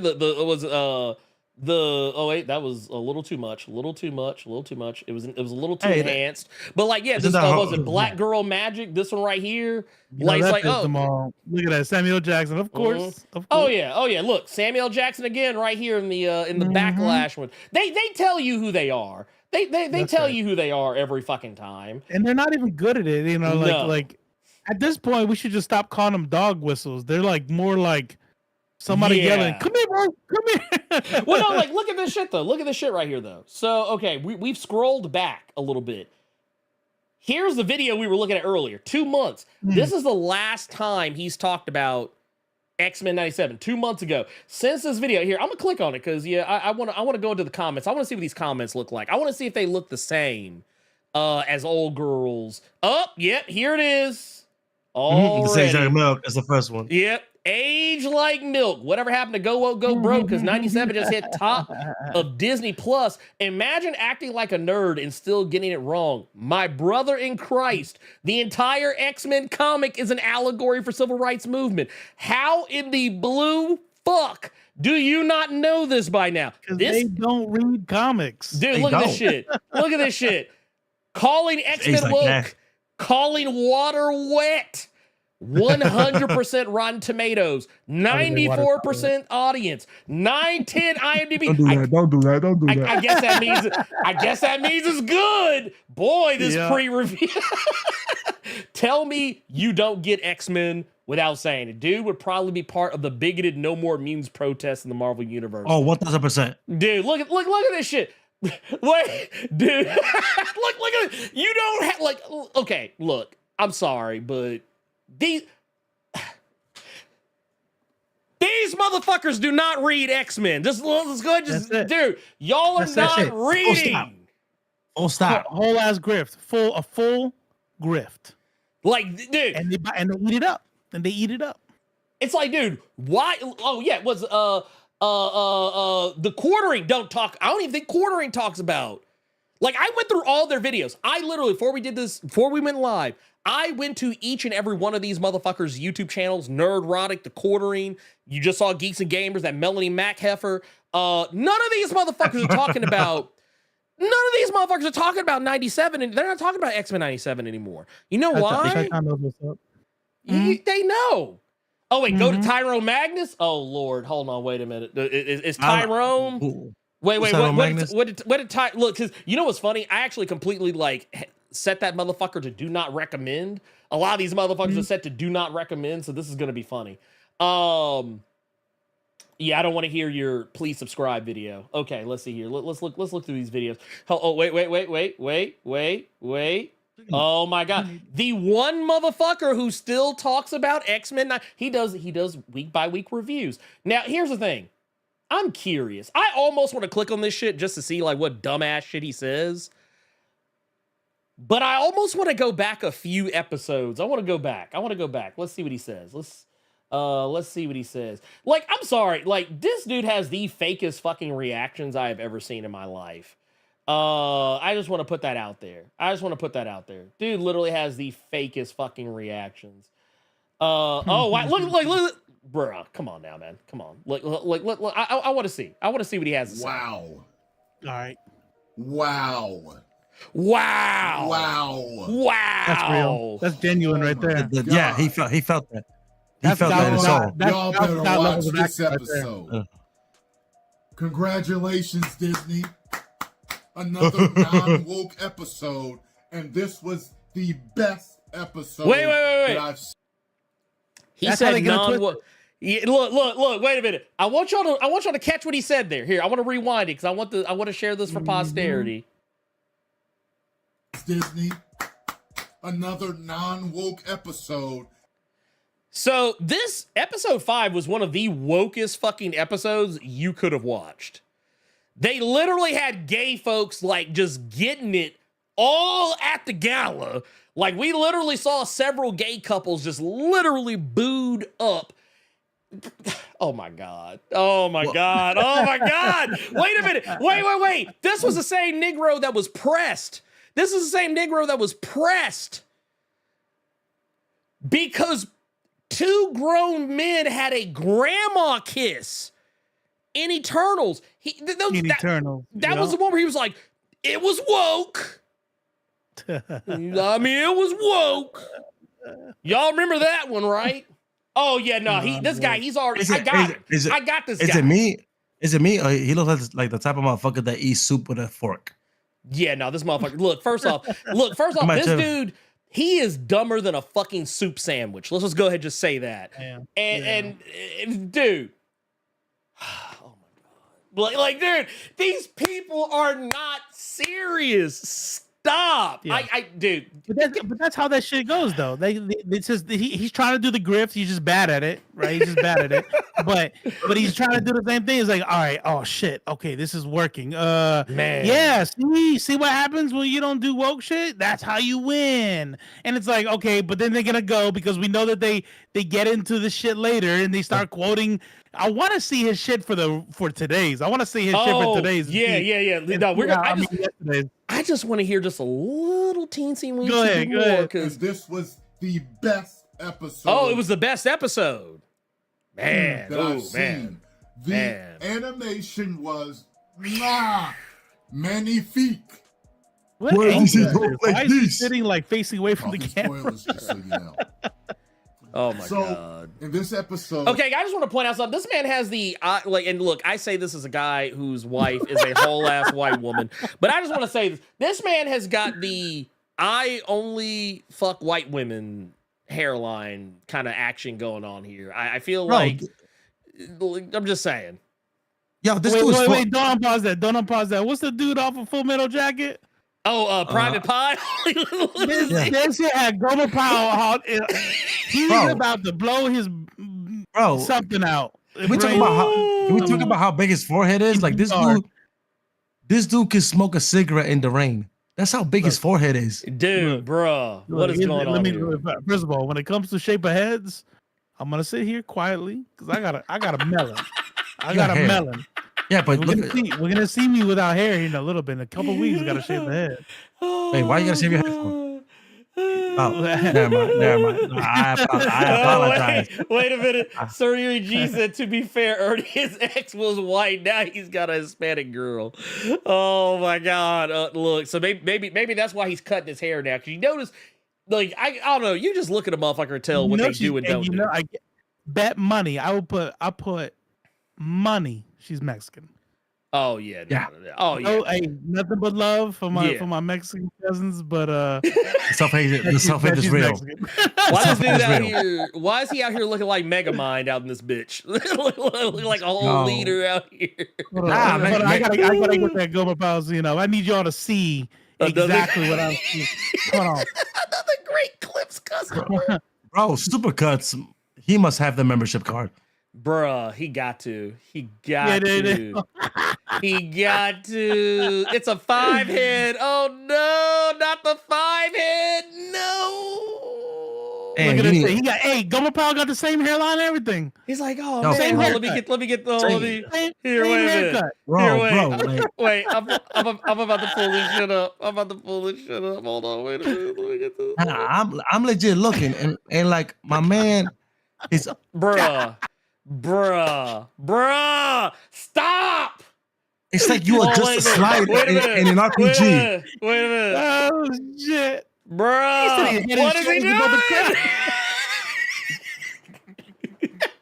Bro, this is how racist from Software's character creator is. Bruh. Because it goes from this. This Elden Ring character's creator right here. Bruh. These are your options.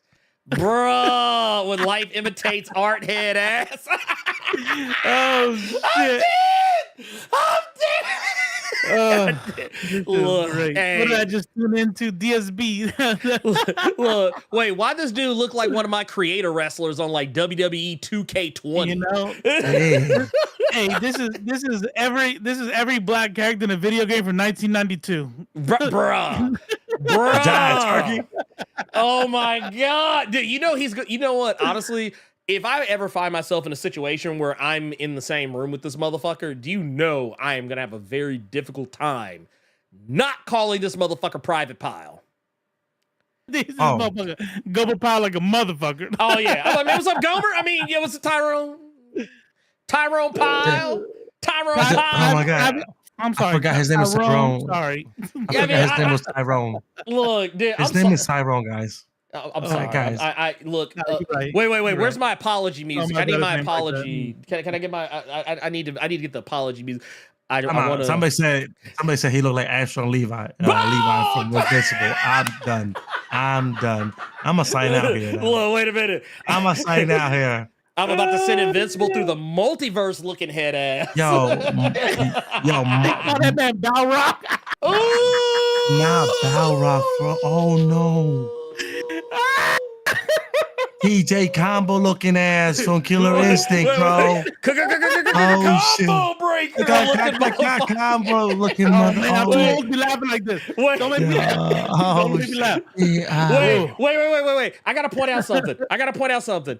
I noticed something. He must have got his shit cooked. Because I want y'all to notice something. Straight to hats. Look at this shit. Look, wait. He ain't got the hat there, but you notice. Ooh, bruh? Stop. Stop. Yeah, you definitely only date white women. You don't got no. Look at this hairline right here, bruh. Oh my god, bruh. Stop. Ooh, this hairline, bro. What is going? Dude, just cut the shit off. Just cut the shit off. Bro, cut it off, bro. Wow. If that hairline recedes any, head ass. Bro, cause this Miami Beach hairline receding ass right here, bro. Right before tsunami. God. You got that magnetic artboard hairline, bro. Let that shit go, man. I'm telling you right now. Remember that little thing where you use the thing was that's what he's talking about, the magnetic pieces with the hair on it and shit. Bro, look, you and he did, dude, someone just said it. Krang in the skull. Krang in the skull. Dude, he looks like the robot that Krang sits in. That's what he looks like. God damn, head ass looking. Wait, hold on, I want to see this shit. Who in the hell had Magneto strapped in that chair at the end? Who in the hell was that? Someone help me. Who is that? Remember. Okay, okay, first of all, I'm gonna stop him right here. He is the fakest motherfucker I've ever seen in my life. This dude, he reminds me of, I know Robo, I know you know who I'm talking about. What's that guy's name on on Fox News? Emmanuel, was it Acho, whatever the fuck that dude's name is? The dude that was trying to clown on Angel Reese for crying. I don't know. It's some black dude that's on Fox News. He's basically the hey, it's okay, white people, I'm safe. You can totally be racist around me. Like he's that guy. You can say it. Yeah, he's like no, I don't care if you say the N-word around me. I'm a safe it's just a word. They say it in rap songs. Yeah, it's just a word. You should just be able to say it then. Look, this is the bumper of an H3 Hummer. My Lord. Yep, oh yeah, Mario Ocho, or whoever that motherfucker is. Fuck that dude. Nah, I isn't like that. It's some bullshit. I don't know. Yeah, he's on Fox Sports. Christian rapper. Yeah, nah, that motherfucker. Yeah, he is like that. That dude's a whole. Wait, hold on. The Christian rappers going. Okay, I'm gonna sit this one out. I'm gonna sit this one out. Man, Jesus love my Christ. No, Emmanuel Acha, that dude, he's a fucking, like, I'm gonna say it, he's a coon. He's a whole coon. I'm gonna just say it right now. He's a tap dancing, step and fetch motherfucker. That's who he is. I like this guy. Yeah, I like this guy. This guy's all about the culture right here. Oh no, this guy's a thought leader. He's a thought leader. Yo, what is the opposite of a coon? I would say, honestly, opposite. The opposite, nuke. No, I'm joking. I was, I had nothing there. No, see, the opposite would be what we used to call woke. In the black community, we used to usually use woke for people who are very like aware of their history and heritage, which is what it still means to me. But like to racist people, it means something different. We don't know what it is, but we can assume what it is.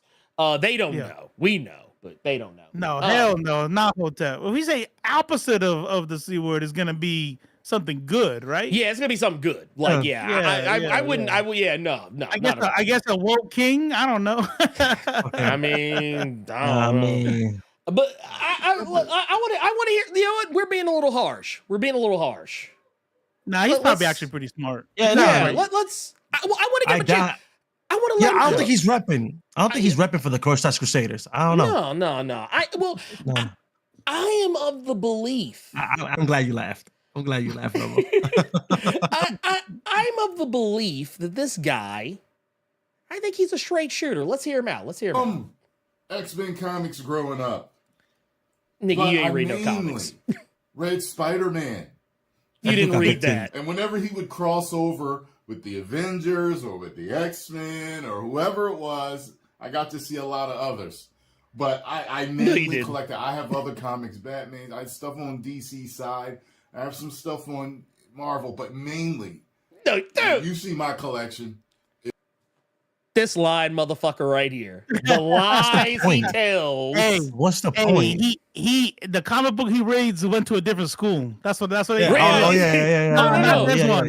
No, the comic book he reads. The comic books he read, they were from they were in Spanish. From Russia. They were in Spanish. No, they were from Russia. They don't. Yeah, they're an exchange student. Like you know about Russian comics, right? Yeah, you don't know about comics. Oh man, dude. Oh come on, it was fine. I don't even want to have a conversation with you anymore because I thought you were a comics fan. Yeah. Oh, wait, wait. You're a Spider-Man. You're a Spider-Man fan, or you're an Hombre Araña fan? There's two different things.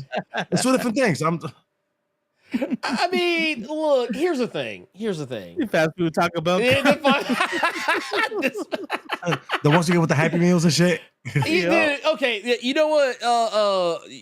Like when certain Marvel movies would come out, they would give you like if it was like opening night, they'd give you like a free like one of those toaster snack copies of like the first, like when the Thomas Jane Punisher came out, they did this. They gave you it was a reprint of his first appearance in Spider-Man. It's not worth anything at all, but just so like you could read it, like, right, like, right. But like I want to, I'm gonna let him cook. I'm gonna let him cook. A ton of Spider-Man. So. Who the hell was that? All right, so this episode was another episode that ended up surprising me. Oh, really? I didn't see anything that was W-O-K-E. Did he talk about this one? He said W-O-K-E. He couldn't even say woke. What? Oh, you know why? Do you know why he had to Why? spell it? Why? Because YouTube is silencing their voices. Oh, I don't know if you knew that. And so now, everyone can't if spell. they talk about that, they're not going to get the views because they're getting censored.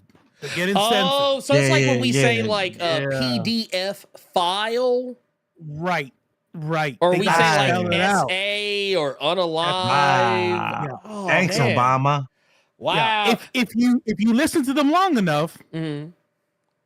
they'll say that not only are they getting censored, but there's typically someone of a very particular religion that is censoring them. You know, maybe Jewish people. You know, I don't know. Just for an example. So that's what he's doing. That's what he's doing. I'm sorry. First of all, I just got to say this. Are we done with the bit? Okay, cool. Oh no, I personally feel like it's not really a bit. This is what he's doing. It's true. That's why it's he's true. spelling it. Yeah. Yeah. Here's the thing. This is my issue with this. Why is he talking? I mean, I get why he's doing this, but like it's giving. I'm trying to talk about how we're gonna take our kids to the zoo. So I'm spelling zoo because the kid's so young that they don't know how to like read yet. So and spell stuff. So hey, so look, or like they're trying to get the kid ready for bed, but like instead of saying it's bedtime, they say, hey, it's BEDTIME. And then looking around to make sure their kid didn't like figure out how to spell all of a sudden. Yeah, something someone will tell me. Oh my God, this dude's a fucking clown. So this episode, Rogue, well, they have Gambit's funeral. It's sad, you know. Sad. Hey, how many views does this have? I'm gonna get mad for a second. 14K. See, I'm out. I'm gonna go sell insurance. I'm gonna go sell vacuum clean. Man, do it. Well, my skits are gonna get real coony. I'm not gonna give you any insight to the shit. I didn't read the shit. I mean, I did, but they went to a different school, and it was Spider-Man. It was definitely a lot of Spider-Man. You know, there was a funeral. There was a funeral. That's all. Yeah, man, that was crazy. What the fuck? What is like, dude? It's this React streamer. It was sad. Content creator bullshit. Like it's like you're not providing anything of substance other than your fake orgasm face when you like. You have to spell it. It's like that they captured who he is right there.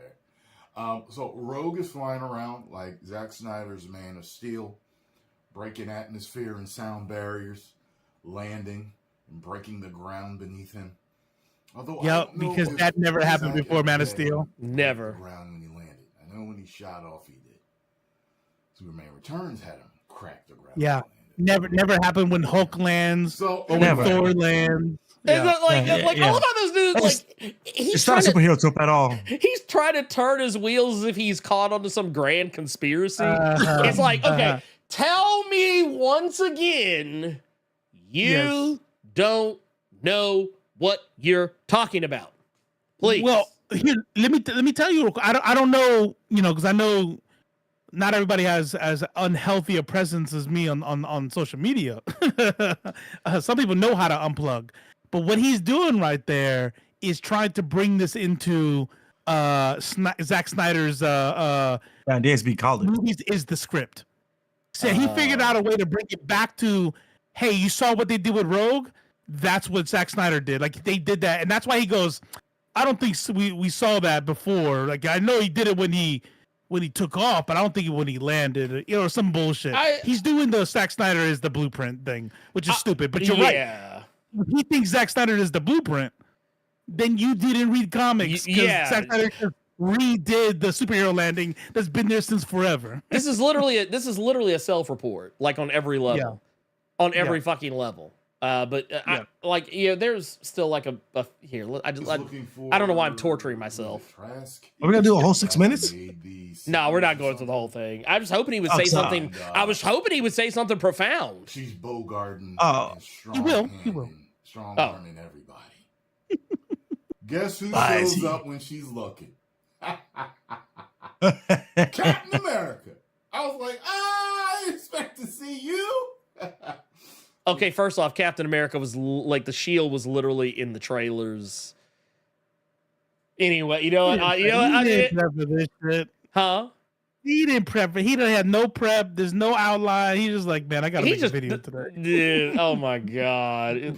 Like run his zoo by the book and stuff, and she gets pissed at him and throws his shield away into the mountains. Meanwhile, was it he is very tickled with himself, or to have said nothing funny, revealing to Sunspot's mother. I'm cringing. Take your hat off. You were 3 of our houses caught fire since you turned 16. So there's that.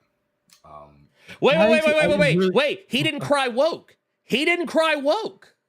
What happened? I missed it. So okay. I'm really distracted by the fact that he's sitting sideways. Well, that too. Well, no. Okay, so I actually is that the meta now?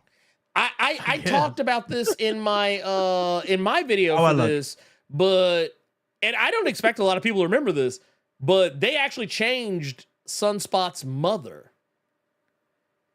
in this show. They changed his mother. From what?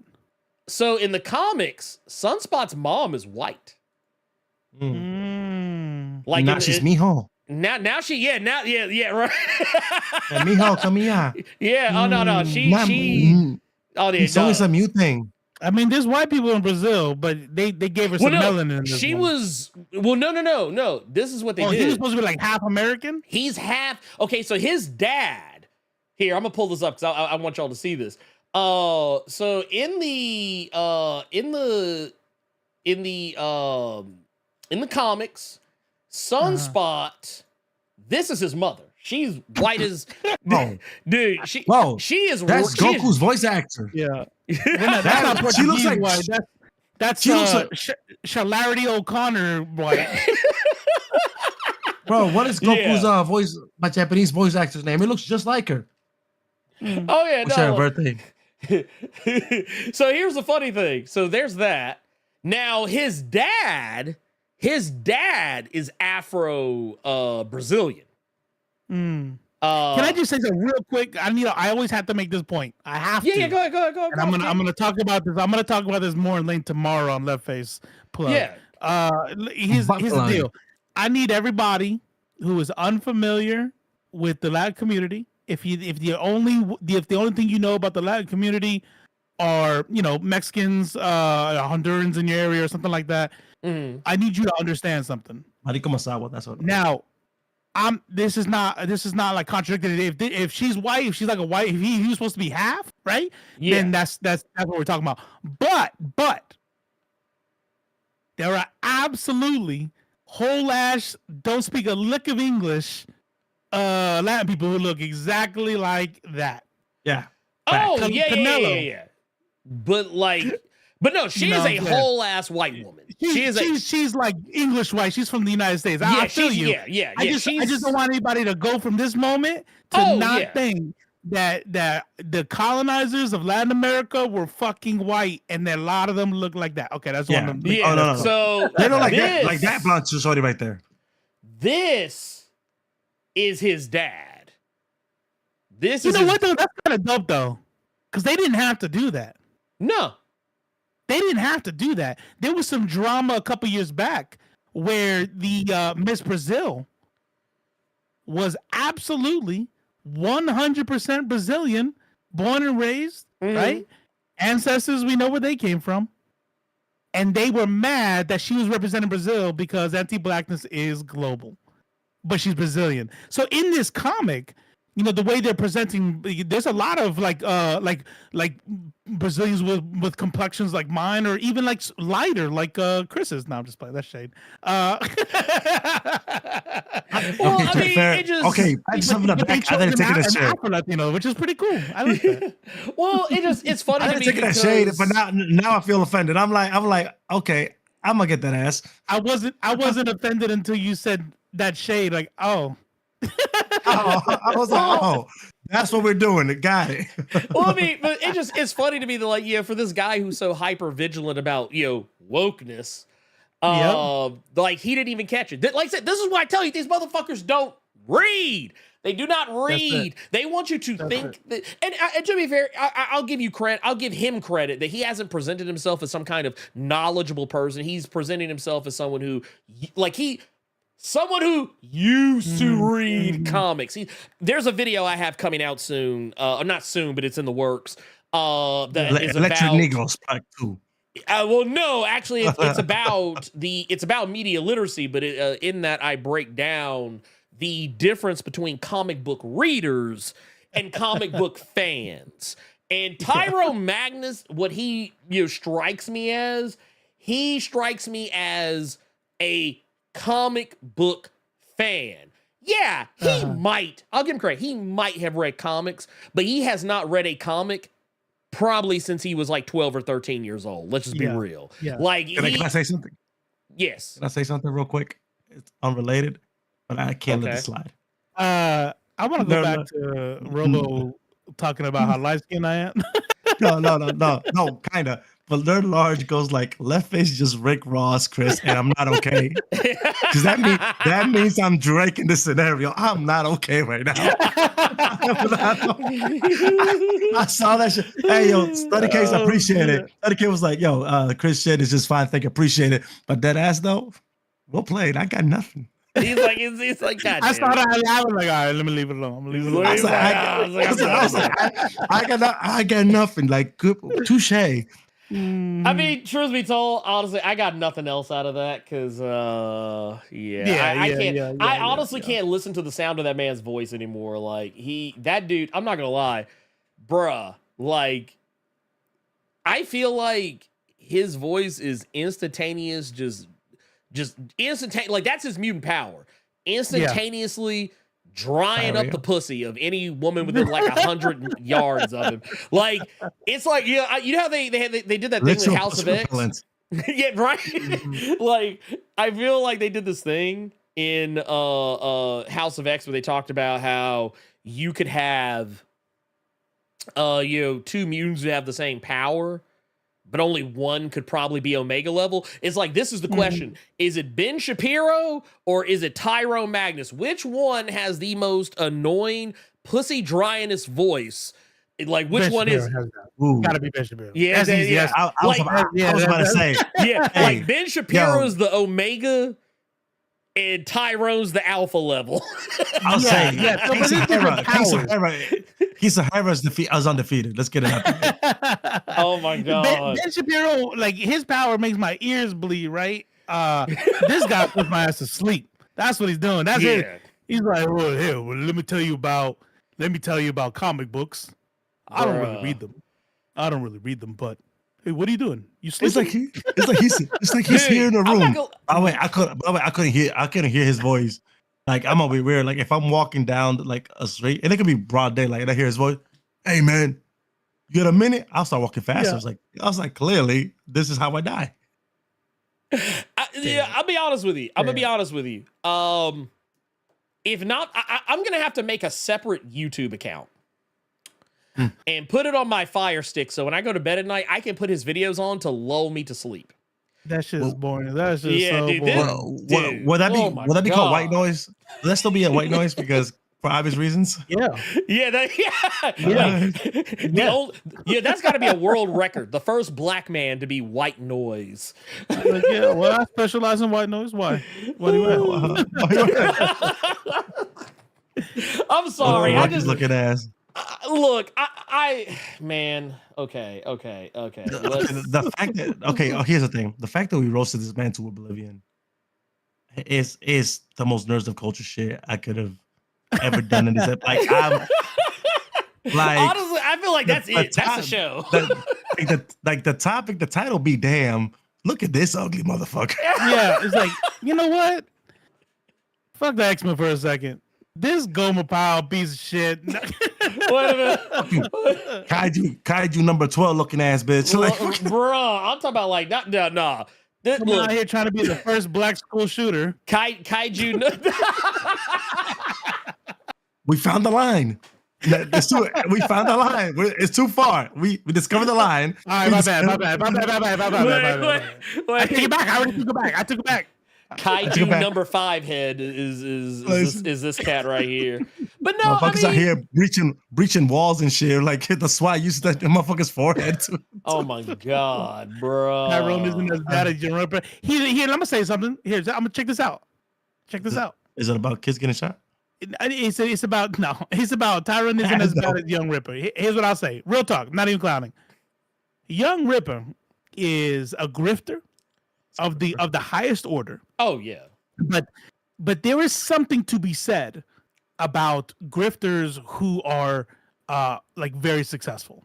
And I say this shit a lot. Like when I talk about Ted Cruz on Left Face, I can't stand Ted Cruz. Like, not just because he's on the right. I mean, I don't even want to punch Trump in the face like I want to punch Ted Cruz just on his face alone, right? But when people say he's stupid, it's not. I'm like, nah, he's not. He's very smart. He's just a piece of shit. You know what I mean? And he acts dumb. Young Ripper is entertaining. He's a piece of shit.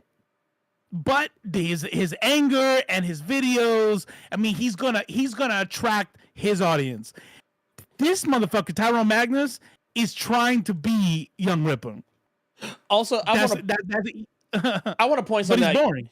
I want to point something out. We do need a Ted Cruz trigger warning, by the way. DSB, we apologize. Oh yeah, no, please. This guy has 1.96 million subscribers. I want to point out something here. Why is this dude doing like my numbers? 2,000 views? Yeah. Like I mean, I'll give him this because he just put out like 3 videos today. Yeah. But like, but I want to go here. Like, he actually, I think he must have not gotten the message that you can only get 3 notifications. But I want to go down here 1 day ago. Down here like 4 days ago, 33. The views are drying up. These are not good numbers for a channel. Because here's this vidIQ thing I have. There's a reason why you're seeing these extra numbers. Views per hour, yeah. Look at this. It says this 1x. Basically, what this is saying is this is 1 times his normal. That is not good for a channel of his size. So yeah, the views are drying up. I'm looking at it now. Look at this. 23K is make it job. That's a dry ass. What's that? Hey, look, I'm gonna be real with you for something real quick. Go ahead, shoot. I had never heard of this dude before today, right? And yeah. I've entered into a deep level of depression right now. Immediately, live, because I had never heard of him and his setup, his room echo. I know where you're going with this, and I'm depressed. You didn't have to show me all that, by the way. You didn't have to scroll all the way up. Yeah. This motherfucker has over 1 million subs. Yeah. He's like, I'm out. No. Again, you're too, you're 2 for 2, because I was good until you pointed that out, and now I'm like, yeah, I mean, like, look. I want to make sure I'm clear when I say this. I want to make sure that I am very clear when I say this, because I don't want anybody to think that I'm hating. I don't want anybody to think that, man, Blerd, I fear is hating on somebody that's more successful than him. No, not hating at all. Here's the thing. I'm a cat willing this shit though. Well, no, I mean, but here's the thing though. It would be wrong of me to not recognize the problem. And so if someone went through my shit, they'd probably see something similar. But the thing is, there are certain videos, if I put them out, they're not going to do well. If I do X-Men, based videos, then I'm looking at like 45, 20, 30, maybe 15, 10K on the low end. But like, if I do like videos about other stuff that's outside of X-Men, which is why I don't do it very often, I think, what was it? I did an interview with the writers of Vampirella that I posted. That video got literally right now, it's at 330 views. I totally knew that was going to be what it was when I did it. I am not like throwing shade on that. But like I put out what was it? An X-Men 97 video last week, 15K. Video about Fall of the House of X number 4, 11K. Did a video about Superman, 2.2K. 3K for a Wonder Woman video. 2K for a Ms. Marvel video. I do stuff that steps outside of that norm. But the thing is, that you don't have to explain that shit because television just said it the best. It's not hating anyway. You don't got to explain any of that because it's only hating when it's good. Let me tell you something. I'm not immune to hate, by the way, but I recognize my hate and I keep my mouth shut. All right. So I'm not going to name names, but there is a creator out there who personally I don't care for. Damn, and what I do to you? I watch their shit and they do numbers. Okay. And I get it. Oh, I don't know. There's a part of me, I'm like, and then when I see that shit, where I'm like, this bitch, but I know I'm hating. because his videos are like that's he spits and da da da da. But on a personal level, I don't like this motherfucker, right? So it's like, okay, yeah. I'm not gonna say anything about this. I'm not gonna name the dude. I'm not gonna talk shit about the videos because I know that this just hate in my heart. It's okay. If you got hate in your heart, let it out. But it's hey, I got you. But this is not hate. This is straight whack garbage, bullshit, dry, boring, and I'm just astonished. I'm just astonished at 1.6 million. You know what I'm saying?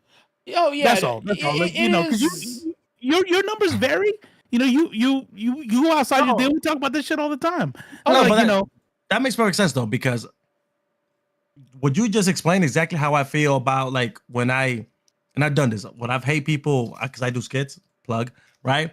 When I see people that do skits from like their front camera from their iPhone 7, right? Right. And they are getting millions of views, right?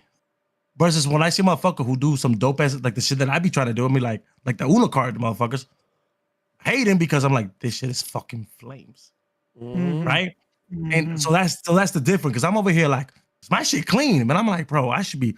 And when motherfuckers comment, you can't look at Uno card. You can't. That Uno card is something that's a different level though.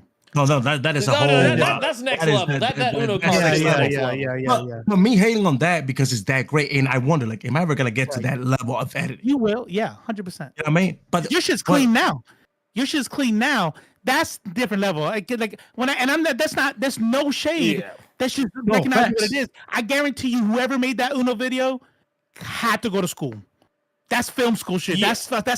That's next level, man. Yeah. That's a team working on that shit. And that's honestly, not one motherfucker in the room. Even if they didn't, I guarantee you they studied their fucking ass off to figure out how to make that shit work. Even if they didn't, it hasn't been the last 4 years. Yeah. It's probably been the last 14 years. Yeah. Right. Yeah. But my point though, like recognizing that, right? But then when I look at somebody whose skits is just literally like, hey, how you doing? I'm good. And then I see that shit, 15 million views. I'm like, the fuck am I doing wrong? Oh no, there was what's that? There's someone that was doing like game reviews for like games that have been out for like 5 ever, but like it was like the whole premise is that like they're supposed to be like an alien or some shit. She gets millions of views. Don't understand why. Could not tell you. Yep. However, I see that shit all the time on Facebook. It's like, I mean, here's the thing. Chris is like my shit, John Blaze. John Blaze, I got John Blaze shit. I mean, subscribe and find out. I mean, here's the thing, man. Here's the thing. I would be a liar if I said those numbers. Appreciate you said the case. Like for not just for Tyrone, but like for all those other motherfuckers, the Melody Mac chick, Geeks and Gamers. You just bought it. Mm-hmm. I think. Well, I would even go as far as to say, because I've actually seen this from Geeks and Gamers, because you know they do like a little podcast, whatever deal, where they have like a bunch of the other like chuds on, like the heels versus babyface guy, and that one Asian chick, whatever. And I remember seeing one where the Geeks and Gamer dude was like, it was one of those rare moments where he stopped grifting. Like he started talking about, man, I just want to make some videos about stuff I care about. Now, here's the thing. You may think that, well, no, he wants to make, what he's saying is he wants to make videos about things that he has fun with. And he does do that sometimes. No, he does not. All of his videos are about shit he hates. And he literally said in a stream, he was like, yeah, he's like, he said, I would love to talk about something I care about, like something I give a fuck about. And, you know, da-da-da-da-da. But like, the thing is, you know, But here's the problem. And it's the same problem I've run into, so I feel his pain, only for a different reason. When I do videos about X-Men, I love X-Men. Yeah, I'm not taking anything away from that. Love X-Men. Will never not care about What if they go X-Men. woke? What if they go woke? Man, well, that's another story altogether. But no, I'll drop on a heartbeat. You go. oh woke. yeah, no, if they go Never woke, I'm go gonna drop them. I can't hang with if they go woke. But like, Fucking no, broke niggas. I love X-Men, but I also love other shit that I've talked about, on the live streams. Like I've been talking about how I love Chainsaw Man. I love Green Greens. I love Blue Lock. I love Jujutsu Kaisen. Yeah, the Yakuza series. I've been talking about, like, even, as far as like other like American comics, I've talked about, Something's Killing the Children. Fucking love that series. Love Once and Future. Love Saga and all these other things. But the thing is, when I do videos about those things that I do love, that I genuinely enjoy, they don't get watched. The algorithm don't care that I love that shit. I try to say they don't get watched because the algorithm says "fuck you, homie." Right, you're the X-Men guy. Yeah, no, that's exactly it. No, that's 100% it. They say no. You make these goddamn X-Men videos. Yep. No, don't you post that shit. Star Wars. Star Wars? Oh, you thought nerd? Nah, pimp. Nah, pimp. And X-Men. Yeah, give me a skit idea. Give me a skit idea. Hold up. I mean, and that's just a reality of it. But see, the difference between me and these other guys, these grifters that we were just talking about, is when I say I want to make videos about stuff I genuinely love, and at the same, like what I'm saying, what versus what they're saying is they want to be able to make videos about stuff where they don't have to pretend to be angry. That's it. That's exciting. That's the difference. And they want to be able to get views off those videos. But there's a problem with that. Hate, controversy, that shit creates clicks, which creates cash. And they're not getting those clicks when they talk about things that they're happy about. That's why all of them look so miserable, and why a lot of times you see them, they look like I don't know how old the Geeks and Gamers guy is, but I assume he's in like his 20s, maybe his 30s at the most. But dude, I'm not gonna lie, I thought motherfucker kind of looks like he's in his 40s. You look at, in my case, I want to make videos about things I care about, but not because, so tired of talking about X-Men. Like, no, I generally love it, but I do want to talk about. Yeah, there's more stuff out there. There's like, I love Ninja Turtles. I love the Ninja Turtles comics. Love the Transformers comics. Love the Star Wars comics. The difference is that I'm not mad because I'm not getting to talk about something I love and that I have to talk about something I hate. It's that I want to talk about more of the things I love. Now, the issue here is that's a hell of their own creation. Well, what is it? What do you always build? They got to live in the house they built, Yeah. And you know what? At that point, I'm at this point it's like good. Oh yeah, I'm glad you got a million followers off hate. Actually, this is Cope, by the way. This is how I'm gonna pull myself out of depression now. Like, I'm glad you got a million subs, because you know what? The motherfuckers don't want to see anything else. You just gotta stay mad all the time. You want to talk about shit you like? You want to go game? You want to play some video games? Nope. Get mad. You better talk about fucking Carol Danvers again, or else you're not paying the fucking rent this month. Oh, right. you haven't been able to pay the rent for a while? Oh, you work 2 jobs? Dude. Because you can't stay mad that long? Fuck you. Good. I would not trade. I would not you trade. And your million subscribers. Like I would not trade with them, because if I was in their shoes, and I kind of am in a similar sense, but like, if the difference between me being able to pay my rent or pay my electric bill or pay my car note or pay for my insurance, like whatever, any bill, if the difference was like, if I was in their shoes where it had to be the difference between making a video where I have to pretend to be mad versus being genuinely happy, I'm not gonna lie, I would get out the game, because for me it's easy. For me it's easy. I don't have to pretend anything. All I got to do, and these guys will tell you, because I talk about, some of my personal, hang-ups or whatever, off stream. But if it's me, I'm like, man, man, I gotta go make this video. And it's never like a, man, I'm so fucking tired of X-Men. No, it's just like I'm tired of you having to editing, to do editing. Together. It's work. It's actual work. It's so right. It's okay to not want to do work. Right. It's never like a. Man, I don't want to read this. It's like, no, because I'm gonna tell you right now, if I don't want to read something, guess what I don't do? I don't fucking read it. And I will tell you straight up that no, I'm not reading this shit. Like that shit. But you know what? It is a whole ass content creator problem. It's always that way. It's the way it's gonna be. Look at any big. I would quit. That's it. I would quit. That's it. 100%. If Marvel picked him up, actually picked him up, I'd quit. I'm done. No. Oh yeah. No. They get the BDS the treatment from me. You know what that is? Google it and then study it. Right. BDS. Google it. Study it. Yes. Be it. There will be a test. But here's the deal: is like your favorite gamers, right? They all say the same shit. You got big playing Fortnite. You got millions of followers playing Fortnite. Guess what happens when you want to play something else? Oh, them motherfuckers aren't there. They don't. And if you do play something else, you're gonna see a loss anyway. First of all, but if you want to minimize your loss, it better be Apex or it better be COD. It better be something right there. You want to play Baldur's Gate on your own time, homie. On your own time. Oh, no. You know what's crazy? It's what they call you. It's like, damn, this motherfucker really turned his back on his community, and only because he just said like, I want to play Smash Brothers today. Oh yeah. Oh no, dude! One of a mutual favorite of both me and Robo, Psycho Ghost, who plays Hunt Showdown. That's his thing. I watch his channel sometimes. Like he's vocal about that shit. Oh yeah, he's very vocal. He's very vocal about. And here's the thing: I have literally watched this man go from getting like literally each video of Hunt Showdown 200-300 sometimes 200-300 some odd times thousands of views.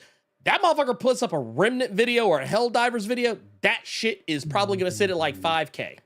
So yeah, so this is what I'm talking about. This is why, and I know it kind of seems like, man, Blerd was like went down this fucking rabbit hole. I said all this to prove a point. 2 points. This is why they stopped talking about X-Men 97.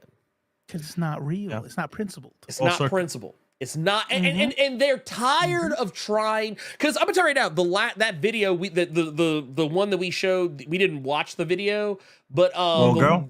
No, the one that Geeks and Gamers did, the one they did, this video right here, we didn't watch it. But here's the thing I want you to know about it. In this video, and I challenge you, I'm not gonna watch it because I've already seen it and I don't want to watch it again. But I challenge you, go find this video. Watch how hard this man tries to sound aggrieved. Like the look he has on his face, like this part right here where he's showing us that he's got his hand over his face, he's looking all dejected. This is good for the thumbnail, but these are actual real moments from the video where you literally can see him trying to figure out a way to be pissed off. Yeah. Like you can literally see him in real time trying to figure out like, fuck, how do I, like he's actually enjoying it, has to remind himself to be mad. Right. You're not supposed to like this. Yeah. He knows, but he can't say it. Because now the money's gonna dry up. This is why I'm saying all this. It's all a numbers game. It's right. It's like I said, I know I gave these people too much oxygen. I gave Tyrone Magnus and Melanie Mac way more oxygen than they deserved. It was fun. But it was fun. And I just want y'all to know. They do all the time. We can do it every now and then. We don't do this a lot. Yeah, no. That's you know what? When you put it like that, it actually makes me feel a lot better about it. But what I will say is, Before we leave, we have one more super chat that I want to address because it was like from further back. Pop Culture Guy said, do the grifters know that if they talk about the show, then Moon Girl and Devil Dinosaur would get more views? That's why they don't talk about it. That's okay. So I'm glad you said that because this is what I like to call the Captain Marvel effect. It's what I like to call the Captain Marvel effect. Now I call it that because these channels, and here, I want to see if I can pull this up. I actually really am genuinely fucking curious. So here's the thing. These people, your geeks and gamers, so on and so forth. When Captain Marvel was coming out, and I'm going to their channel because I want to see something. I actually legitimately want to see something. Yeah, you can do like a search on people to see like what videos they've done on their channel. Okay, so let's go here. So 5 years ago, I just want to make sure that we're clear on the timeline here. 5 years ago, it's over. Captain Marvel's feminist agenda is about to ruin Endgame. Okay, that was 5 years ago. Down here, Captain Marvel being protected. Captain Marvel Brie Larson is trying to kill the MCU. Studio executives admit to silencing negative opinions on Captain Marvel. Brie Larson interview meltdown claims nobody wants her as Captain Marvel. Censorship. Like you're seeing a trend here, right? Are you starting to see a trend? How many videos this person is dedicated to one person? Like, look at this. Let's just keep going. Keep going. And these are not different channels. This is all the same channel. There are over 150 videos about Brie Larson alone on this man's channel, Geeks and Gamers. Now, here's the thing. You know what that did? That hate campaign that they started against Captain Marvel, you know what it did? It caused... it caused people to be curious. That's why Captain Marvel made $1 billion. I mean, yeah, the movie's good. To me, it was fun. I can objectively say I don't think it was really a movie that probably should. I don't like. If you'd have told me it made but it kind of goes to like reaching a big audience too. You know what I'm saying? Right. Like we talk about like I think it's dope that little girls can in a medium that usually is trying to talk to boys, that little girls can look up and see this dope ass okay, and that probably boosted it. There's a lot of people that said, hey, I don't know who this is, but it's a girl. Oh wow, I usually see the Hulk and all these people. Let's bring them out, and they broke $1 billion. Plus, these motherfuckers want to stop talking about it. It's still going. Yeah, but I mean, you see this though, right? Like, dude, wow. Like literally every video, Captain Marvel. Well, then the Captain Marvel money dried up. Now, when the Marvels kicked in, the Captain Marvel, like it was like that scene from. It was like that shit from Lord of the Rings. Meat's back on the menu, boys. That's it. But I mean, that's what this is all about. This is what this is all about. You draw attention to the thing makes more money, you fail. Now that we're here, they drew attention to X-Men 97. And here we are. Don't give them too much credit, though. That shit's just good. Well, no, X-Men 97... That's why they're shut up now. Oh, yeah, no, X-Men 97 was going to win. Matter of fact, I just want to make sure that... Without them. On that... Oh, go ahead. Oh, yeah, go ahead. Shoot. Say your thing. Say your thing, Pimp. Oh, I got to take off, so I'm going to let you don't worry. I was hoping I would see him actually fall asleep on camera. That shit would be as funny as fuck. It's happening. It's happening. I would have over here telling me for coffee. I'm over here like, yeah, fuck this guy. I'm like, oh, fuck my sleep too. It's okay. It's okay, Cypher. We are actually done. But here's the thing I want to leave you with. I should put a coffee pot by the mic. I should. Well, I'll tell you this much, and we're going to end the show a little bit differently than what we normally do. Normally, I like to have one of us take us out, but I think the more important thing to do is to do the right thing. And I think we are just going to leave you with something to chew on until next week. And then we'll end the show. But what were you gonna say? Yes, what? Right, there's no rabbit hole. Somebody asked for it, and it's bad form to send people away from your channel. So I'm gonna put this in the chat. Somebody wanted to see the Uno video. Don't do us dirty. I'm gonna drop the link.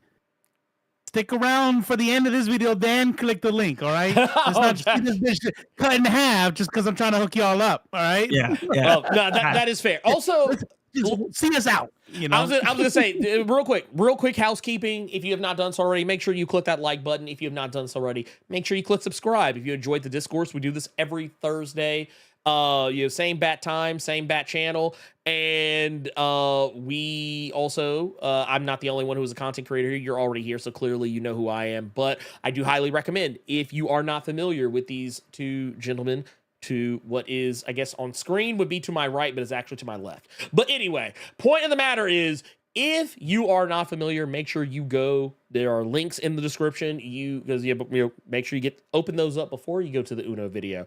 But make sure you go check out Left Face TV over on Twitch. Also on YouTube as well. Robo dual streams both YouTube and Twitch. And go show him some love, because he's not only a informative person, but a very funny person, a very entertaining person, and has. Thank you. These are all, because clearly I read a script, according to some YouTubers. But no. Also, there are links in the description for Just Chris Cypher. Make sure you go there, check him out. Links to his YouTube, Twitch, and TikTok. He makes amazing skits. Is a very funny individual. Very much worth your time. Let's just put it this way: if you enjoyed any part of this discourse, then going to either of these avenues after you're done here and going to go show some love, tickle those subscribe buttons, those follow buttons, those like buttons. I think you all know what to do now by this point. And of course, for me, we'll be back Saturday with the Blerd Cave, as per the usual. That said, I want to leave you all with something, and it is this: no matter what they say, or actually, wrong one. There it is. No matter what they say, this right here, 93% average audience score. 98% average tomato meter. This right here is some of the most watched shit on television right now. It has a higher rating than Fallout, than Baby Reindeer, two shows that are very much in the forefront of people's minds right now. It's only bad to them. That said, for Just Chris Cypher, for Left Face TV, I am the Blerd without fear. And all you fucking dumb ass, hating ass, non-comic reading ass, grifting ass chuds, I say this proudly: you can go to hell.